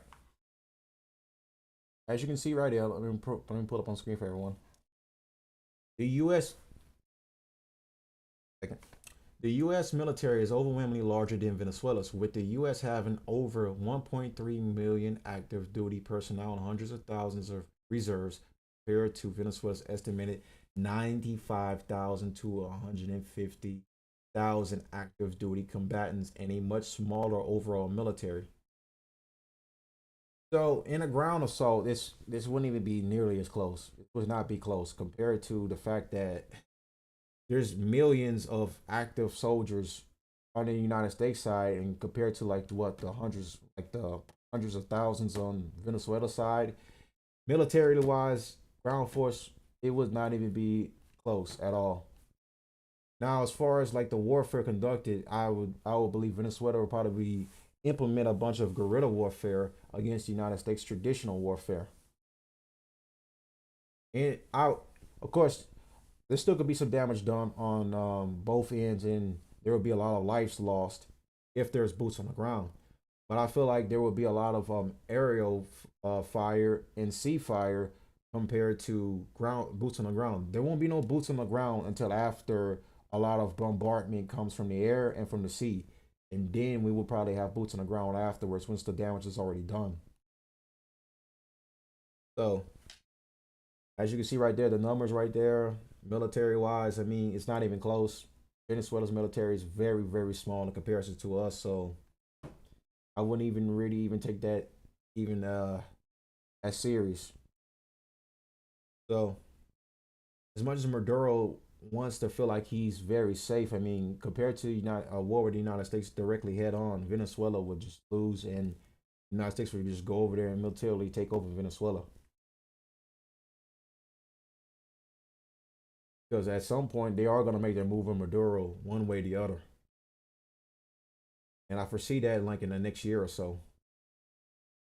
Waters near Venezuela in an attempt to target drug cartels, Newsweek said on September 1st. There's also a possibility that the US deployment could grow larger. Newsweek says that the Associated Press reports that 3 amphibious assault ships will enter the region at some point during this week. It isn't clear if this refers to the 3 vessels Newsweek says are already there, or another 3 en route to join them. Regardless, this is a sizable force, and one that appears to have been created with the express purpose of presenting several threats to Venezuela. The US seems to want Maduro to know that it can attack from the sea using Tomahawks, or on land by sending Marines to assault via their amphibious boats. The only thing missing from this equation is an aircraft carrier, which would give the US the full trifecta of land, sea, and aerial threat potential. One thing is for certain, this isn't some minor spat. It's a full-blown deployment, and the US seems to be taking it very seriously. Maduro has responded in kind with threats of placing his country on a war footing, meaning that what we're now seeing off the Venezuelan coast is a powder keg that's on the verge of igniting. A standoff is on the verge of occurring, and the only logical question anybody can ask from here is also the simplest. Why is the US doing all of this? As simple as the question is, the answer is multifaceted and fairly complicated. The first thing to understand is that the US and Venezuela's leaders haven't seen eye to eye for years, to the point where the US has placed a bounty on Maduro's head. Maduro is a wanted man under the US Department of State's, or DOS's, narcotics reward program. He currently has a $15 million price tag on his head. The DOS points out that Maduro became president following the death of former Venezuelan leader Hugo Chavez, and he later won a presidential election in 2018 to make the position official. There's an element of sarcasm to the word won here, as there is enough contention surrounding the election that the US, along with 50 other countries, has refused to recognize Maduro as Venezuela's head of state. To these countries, Maduro is a president in his mind that the US, along with 50 other countries, has refused to recognize Maduro as Venezuela's head of state. To these countries, Maduro is a president in his mind only. Things haven't gotten any better for the relationship between the US and Maduro since 2018. In August 2024, Maduro again supposedly won a presidential election, granting him his third term in office. And once again, the US refused to recognize the legitimacy of that election. It was joined by 10 Latin American countries, The Guardian reported at the time, with those countries joining the US in calling for an impartial and independent audit of the vote that placed Maduro in power. There's also concern about what aftermath of the election, as activists claim that he detained thousands of people and killed more than 20 others who had opposed him in the past. Chile's President Gabriel Boric summed up the sentiment in a post-election statement. "We are dealing with a dictatorship that falsifies elections," Boric said. To some, this would be reason enough for what's happening off the Venezuelan coast in September 2025. However, the US opinion of Maduro is nothing new. It's been well over a decade since he first came to power, and this is the first time that the US has deployed its military in such a way to stand against Venezuela. Something else is going on. And if you're paying attention to what we said about the bounty on Maduro's head earlier, you'll know exactly why the US is claiming that its warship deployment is necessary: drugs. According to the recently appointed US Naval Chief of Operations, Admiral Darrell... I said this earlier. Because South America is the drug hub of the world, a lot of drug shipments come out of there. You think of figures like Pablo Escobar, for example. The drugs come from that region. A lot of the cocaine the United States is accusing Venezuela of having, it already comes from Colombia, but the ones that give the boats to get the drugs here, you think of figures like Pablo Escobar, for example.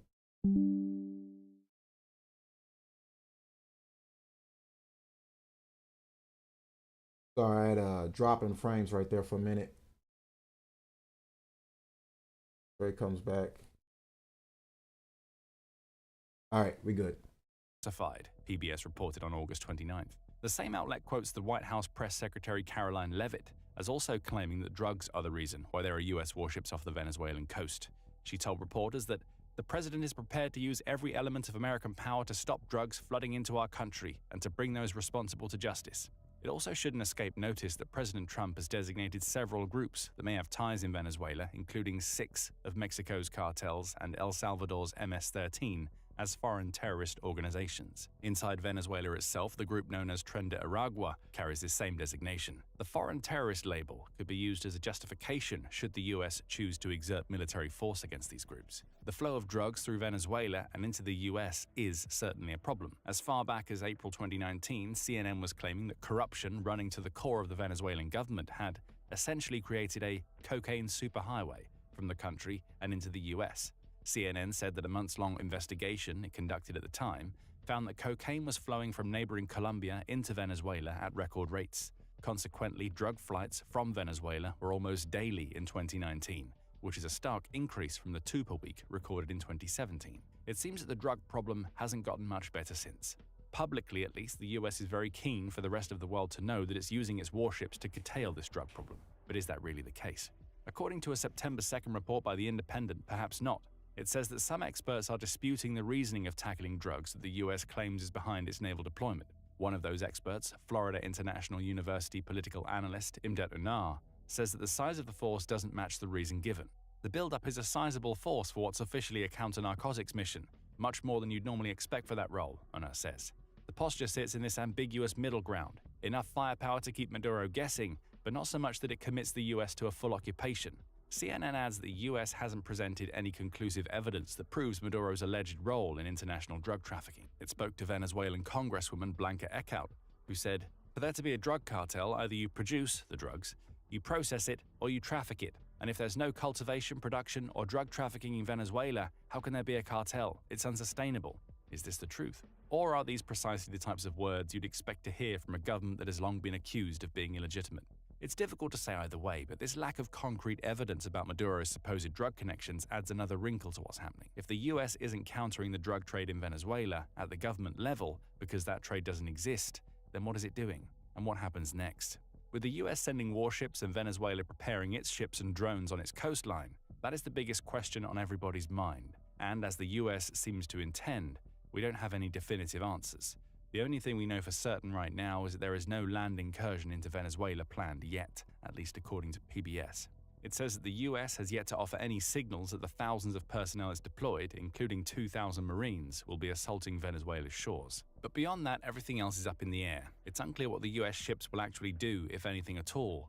What seems most likely is that all of this is saber-rattling from both sides of the aisle, and that Maduro's claims that he will declare a republic in arms is performative, as is the US naval deployment. The lack of clarity about what the US ships are in South American waters to do adds to this likelihood, though it is also possible that no information is being provided because the US doesn't want to give anything away before it starts launching attacks. A show of force seems to be the goal for the US. At least that's according to Chatham House senior research fellow Christopher Sabatini. He tells The Guardian, "No one in their right mind thinks that with 4,500 people you can invade a country that's got mountains, jungle, and multiple urban centers." He's right.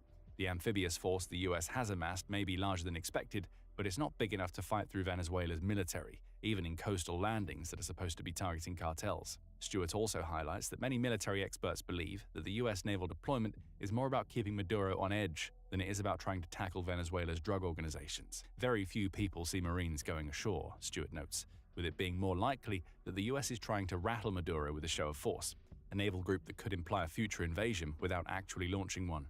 But it's also possible that the US may be ready to use direct force. And if it does, the Tomahawk missiles loaded into its warships and submarine would be the perfect weapons for an attack that requires no land force.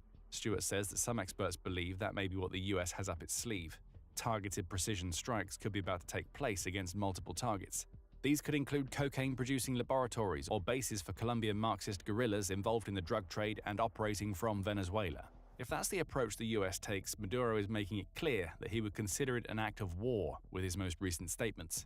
The response to Tomahawks flying into Venezuela could be Shahid-style drones heading toward US warships from the Venezuelan coast. These drones may not be the most effective countermeasure, but they would at least show that Maduro is serious about at least keeping up the pretense that he's ready to fight back against the US. Like I said earlier, military-wise, Venezuela's not even going to touch the United States. This would just be a This would just be a one-sided beatdown. It's like a boxing fight where a guy comes in not hydrated enough, over a little bit overweight, tired. Meanwhile, the other guy he's fighting is three-time world champion, the best in the world, and he goes out there and he beats the shit out of his opponent with ease.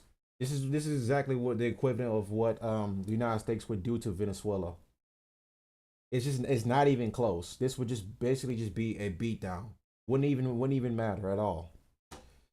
So we're gonna move on from right now. We're gonna move on from here and get into this is what Fox News posted 16 hours ago. Well, President Trump is putting the cartels on notice.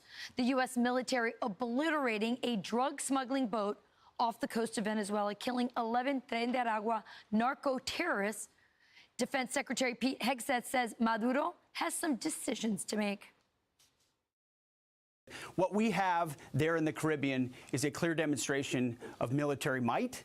President Trump has shown, whether it's the southwest border, whether it's the Houthis in freedom of navigation, whether it's Midnight Hammer in Iran, that the precise application of American power can have incredible impacts and reshape dynamics around the world and in the region. So Nicolás Maduro, as he considers whether or not he wants to continue to be a narco trafficker, has some decisions to make. Joining us now is Venezuela's opposition leader and the bravest woman in Latin America, Maria Corina Machado. Maria, welcome to Fox and Friends.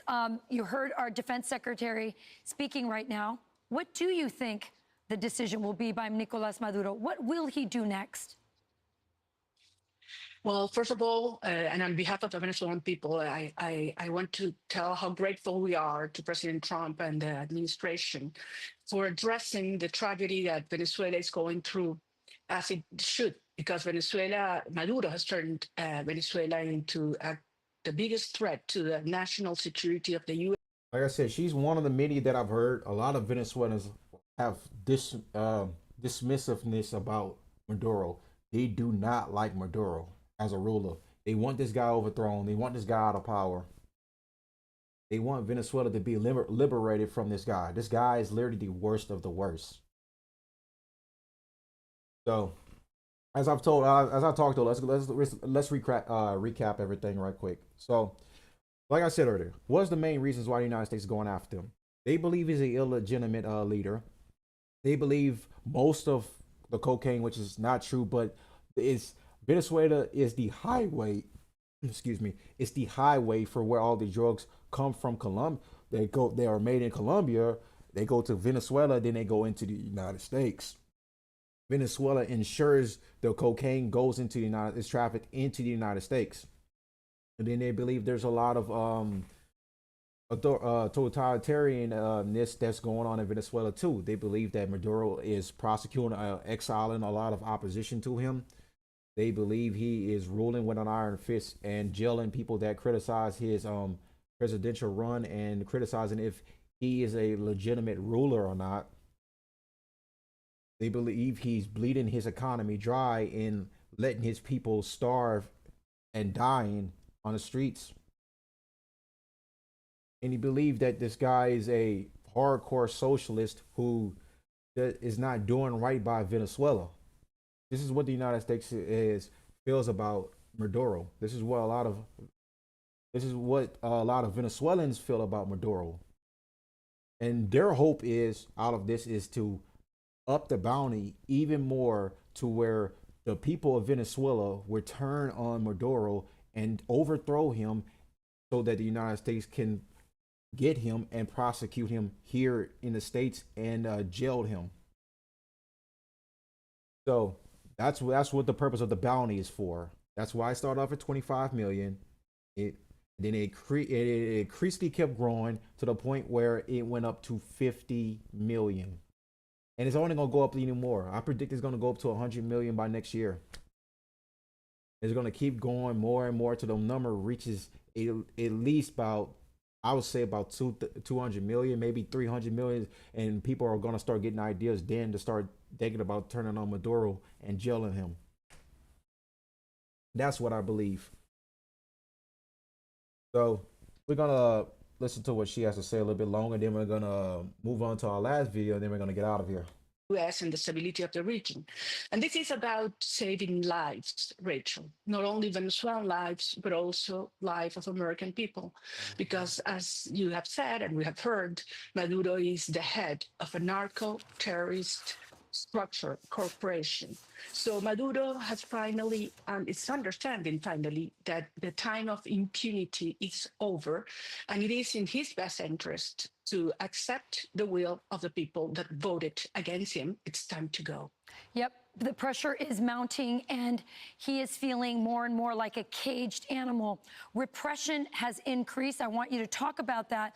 But also, just last night or just yesterday, there was some breaking news. His henchman, is the Minister of Interior and Justice. His name is Diosdado Cabello. He personally threatened you. He said, if the pressure, this is what he said, if the U.S. pressures us, we'll pressure them. Don't think they're going to attack us here and that you, Maria, are going to get away with it. You have been in hiding for over a year. Are you worried for your safety? Well, we all are. There are more than 800 political prisoners that are under the the horrible conditions, inhumane conditions. They have been tortured, they have been hurt. Everybody that raises their voice here in Venezuela is threatened, but Maduro is well mistaken if he thinks that this will stop us in the country. We are organized, and there's this growing hope that finally we'll have freedom coming to Venezuela. Maduro, has no capacity to retaliate against the United States or the international community, so he goes against the most vulnerable.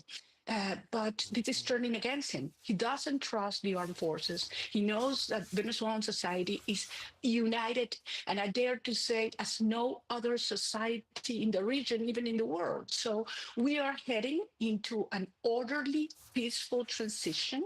We know what to do once Maduro goes out to take over government, put order, bring security, and turn Venezuela into the strongest U.S. ally in the region, in security, in energy, in trade. And you will see millions of Venezuelan migrants coming back home as soon as Maduro goes. Yeah, well, the social media on the Spanish side is full of all of those people who left your country and who are saying, maybe, God willing, we'll celebrate Christmas back in Venezuela. I know that's the hope. And your message to the American people is that you are ready to take territorial and charge of your country should. All right, so we're going to move on to, this is Delaware news. So U.S.-Venezuela standoff intensifies after U.S. attack boat on Trump says carry drugs. All right, last video right here. And now, as you can see, this one is an interesting one. So there's belief that China is also involved in this too. So it's a good thing why I picked these two stories together, because this ties together quite well. As many people believe that Venezuela is doing dealings with China to help strengthen itself and keep itself afloat. Because there's so many sanctions against Venezuela, there's so much need for arrestment of their leader, that Venezuela, how does it stay afloat? How is it able to still be able to function the way it does? Well, in comes China to do dealings with and trades with Venezuela. So there's a deep standoff between the United States and Venezuela, and oil rich company backed by America's biggest economic rival, China. That's one thing that many people probably don't want to realize. So I didn't mention it earlier because I wanted to wait until I got to this video right here, which ties this all together. This is why I did the military stuff with China, covered their powers, covered the possibilities of war between the United States, China, and invasion of Taiwan. Then I covered Venezuela, Marcos Maduro, his question of his election win, the drugs that are passed through Venezuela and are safe passage to the United States. A lot of this stuff plays, a lot of these key factors play a part together. So this is also another key reason why the United States is also after Venezuela, after Maduro, because he's in bed with China. This is the part that I really wanted to save until like the last video that we got to. Venezuelan President Nicolás Maduro met recently with China's ambassador to his country. Later, he posted on social media. I'll put the video at 1.5. That I am happy with our progress in our mutual cooperation with sister China. Sister China. The future of Venezuela, listening to Maduro this week, could hinge on help from big brother Beijing. Maduro says Washington's imperialist aims include overthrowing his government, regime change that could put China's massive investments in Venezuelan oil in jeopardy. Is the oil worth fighting for? Does China view Maduro's Venezuela as part of the global family? If Maduro picks up the phone to ask Xi Jinping to save him from the Americans, will Xi take the call? I'm Brent Goff in Berlin. This is The Day. We begin the day with the deepening standoff between the United States and Venezuela, an oil-rich country backed by America's biggest economic rival, China. After this week's deadly U.S. strike in the Caribbean, an attack that killed 11 people on a boat U.S. President Trump says was carrying illicit drugs from Venezuela, his Secretary of State, Marco Rubio, warned the U.S. is going to wage war on what he calls narco-terrorist organizations. In Caracas, the Venezuelan President, Nicolás Maduro, says imperialism is launching a new attack aimed at regime change. He insists his country will stand firm, but to do that, will China have to step in? A speedboat in international waters hit by a U.S. airstrike. The Trump administration claims, without providing evidence, that the boat was being used to smuggle drugs. It is the first attack by US forces since their deployment in the Caribbean, just outside. To be fair, I'll play both sides of the coin.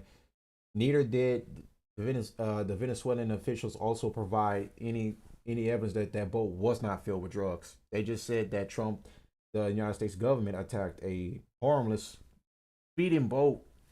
I'm assuming with migrants that was racing towards the United States that didn't have any drugs on there. Like I said, it's just a hypothesis. I don't know 100% for sure what was on that boat or not because there's no transparency from both sides. Venezuela's territorial waters. The White House says their goal is to combat threats from drug cartels, which the Trump administration claims are being run by Venezuelan President Nicolás Maduro. Caracas has responded by deploying troops along the coast and urging millions to join the militia. In response to maximum military pressure, we have declared maximum readiness for the defense of Venezuela. In the face of maximum pressure, maximum readiness. Caught in a sudden standoff with the US, Maduro has been keen to emphasize his relationship with other powerful countries. Top of that list is the main US rival, China. Venezuela has become reliant on Chinese support after years of economic mismanagement and US sanctions. But their relationship is not an equal one. With hyperinflation rising and millions of Venezuelans facing food insecurity, the economy is vastly dependent on oil exports. In June and July of this year, over 90% of those were destined for China. But Venezuelan petroleum was estimated to make up only around 5% of China's total oil imports in the same period. Beijing has also lent Maduro's government around $60 billion to help prop up the economy, more than it has lent to the rest of the continent combined. While this makes Venezuela a useful strategic and trade partner for Beijing, it makes China vitally important for Caracas. As tensions with the US rise, Maduro has tried to emphasize his relationship with Xi Jinping, showing off a supposedly unhackable phone gifted to him by the Chinese president. That's actually funny. They gave him a phone that's unhackable, so the United States can't get private information out of private data outside of his phone. That's China's definitely looking out for Venezuela in this regard with that.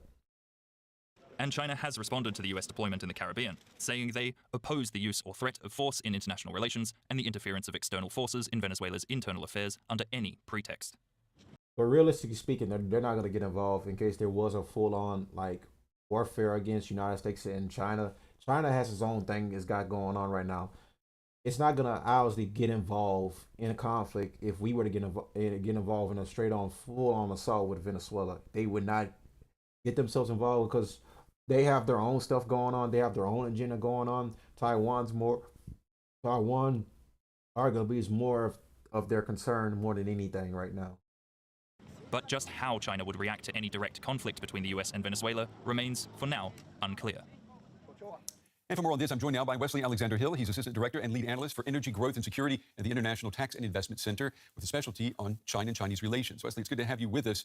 Let's talk about Venezuela and its President Nicolás Maduro. He is hoping that China will come to his rescue if this U.S. standoff escalates even further. What's your view? Will Beijing step in?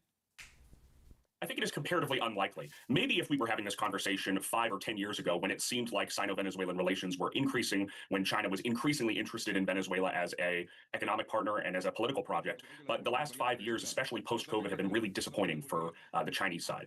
China, as part of its loan packages, has basically made many recommendations to Venezuela on how to reform its energy industry, reform its economy, and Venezuela is simply not listening.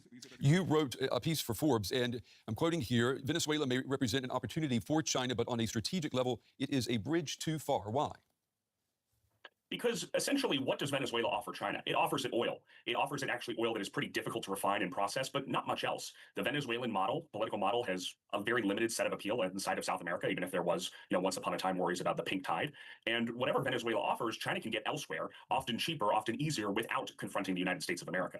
If China was thinking about annoying Washington, it certainly could use Venezuela to do that. But the danger in doing that is that China loses the ability to control escalation, to control the tenor of any confrontation between Beijing and Washington, because choices move away from Beijing towards Caracas or towards Washington, D.C. Yeah, I was going to ask you, wouldn't Venezuela be the ideal proxy for China to wage a war of disruption against the U.S. in the Western Hemisphere? Well, if China was planning to do that, it should have done something like give Venezuela any military equipment over the last 2 years. All Chinese exports of military equipment to Venezuela have ceased since 2023. Venezuela has a very large, very well-organized opposition.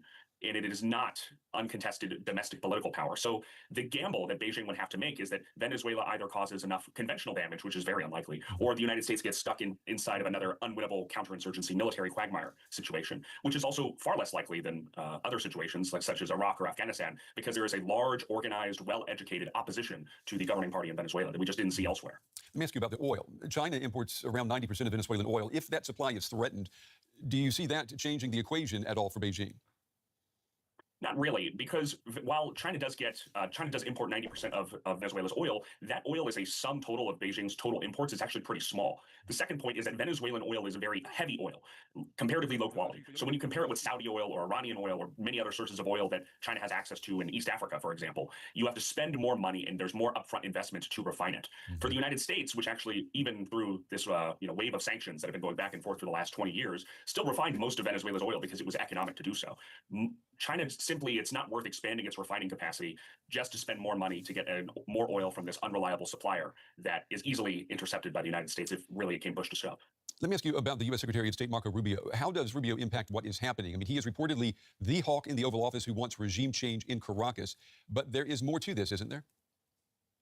There is, because there are very large domestic constituencies in the United States that are very overtly hostile towards the governments of Nicaragua, Cuba, and Venezuela. And they actually have pull within the Republican Party and the current MAGA coalition. However, large other portions of the MAGA coalition are not on board for regime change. They don't want to go on any military adventures. So while Marco Rubio maybe on his principles and his heart of hearts hopes that he can institute some sort of regime change, it's not at all obvious that that's actually what's going to happen, because there are huge portions of the MAGA coalition, the Republican Party, that are not on board, even if it's Venezuela, even if it's an actor that has had. That's a key thing. They're also taking the point that, yeah, a lot of Republicans do not want to have boots in the ground.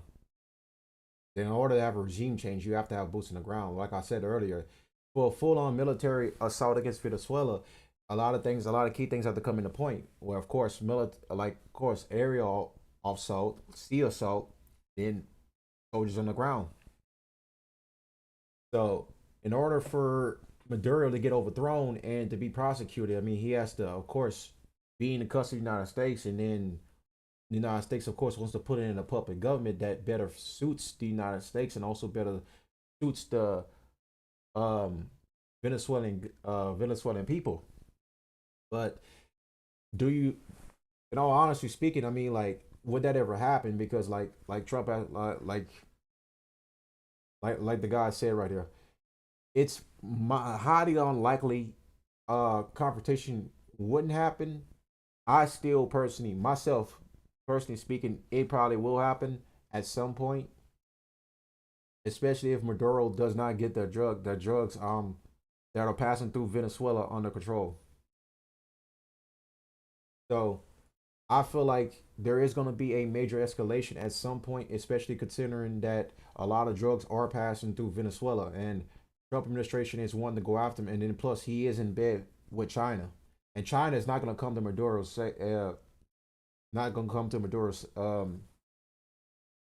side, pretty much, if there was a confrontation with the United States, because China has its own problems going on right now, and it has its own goals, and it's way cheaper to get oil from the Saudis or Iran.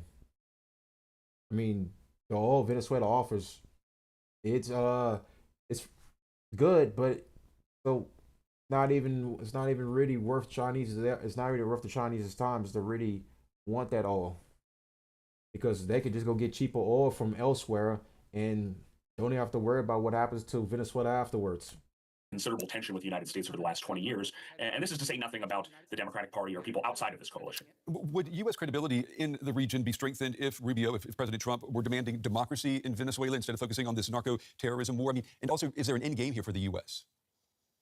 I don't think there's an end game, because American policy has sort of jackknifed between détente, especially after the war in Ukraine began, in the name of lower energy prices with Venezuela, and pressure. The United States and honestly international markets would be better served if a coherent strategy existed, either engagement with Venezuela in the name of lowering energy prices after the Russian invasion of Ukraine began, or consistent pressure in the name of democracy and possibly regime change. What keeps happening is the United States, through the first Trump administration, the Obama administration, the Biden administration, and again in the second Trump administration, tries to do both. So the United States only a few months ago made it legal for Chevron to again do business in Venezuela, and now a month later we're in an armed standoff with Venezuela with the American Navy off the coast. So every few months American policy policy on Venezuela changes, and Venezuela has simply lost all belief that the United States can be dealt with coherently on its end because it doesn't see a through-line policy. Yeah, a lot of whiplash in Caracas by the sound of it. Wesley Alexander Hill with the International Tax and Investment Center. Wesley, we appreciate your time and your insights tonight. Thank you. Thank you very much. All right. All right. So recap everything, what happened today. So like I said, war with Venezuela is a strong possibility. And that one right there is very clear, a clear victory for the United States. I don't see any way Venezuela could ever win. Is there a possibility of China getting involved because China is one of Venezuela's buyers, or its major buyer? I don't see so because, like it was stated in the video, China can go buy oil from the Saudis or from Iran, and they'd be just as fine. I mean, the Venezuelan oil is heavy, but it's not really much of a difference to where China will want to care. China's main goal is about Taiwan. China's main goal is to secure Taiwan and take over Taiwan, and to get those semiconductors under control of the Communist Party before the United States get their hands on them. And we are expected to go out there and defend Taiwan in case there was a Chinese invasion. Now, as far as this Venezuela stuff goes, it's going to be a very interesting couple of weeks with this. Since this bombing of this boat, and then Maduro's words saying that we need to defend our land, I predict that it's only just going to go escalate more and more from there. Now, of course, there are Republicans that are split on this, that they don't want war, and then the war hawks obviously want war. I predict, I'm against war, but the way I see this going is that the United States is going to escalate this more and more to where they want Maduro in cuffs. They're going to want a regime change, regardless if they force that by their country or they go down there and they just do it themselves by putting boots on the ground, sending in the aircrafts, sending in ships, and they just have a full-scale military assault on Venezuela to force that regime change and capture Maduro and bring him back to the United States to stand trial.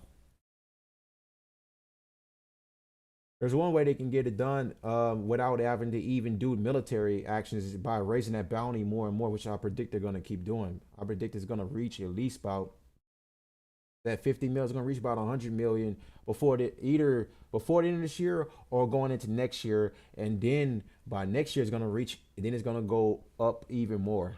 I predict it's probably going to go to 2 million at best. And then I predict somebody's going to really try to betray Maduro and try to get him into United States custody. So this was a good stream tonight. Everything around, we touched on about pretty much everything so far. Don't really see anything else to really touch up on right now. As more of the story goes on, we could if anything else comes up about it, I'll just do it further. I'll just do it like an update stream. So let's just remind of everything we covered today. We covered the Chinese parade and how China's military looks compared to the United States, and how there's a chance that in warfare between the United States and China, minus other interventions, that China possibly could beat us one-on-one. Now we involve NATO. China's obviously going to lose that war. Or say you involve NATO and then you involve some BRICS countries, it'll be more of a fair warfare then at that point. And then who's to say who really can win it? But I still think NATO will probably come out on top. And then also, now we covered the Venezuela stuff about these drugs that are coming from Colombia over to Venezuela to be brought to the United States by shipment. So, and the Trump administration's war on drugs continues on from this point on. Their goal is to stop the intake of drugs into the United States. And the fact that they want to overthrow Maduro because they believe he's an illegitimate leader and that he's not rightfully the president or totalitarian ruler of Venezuela.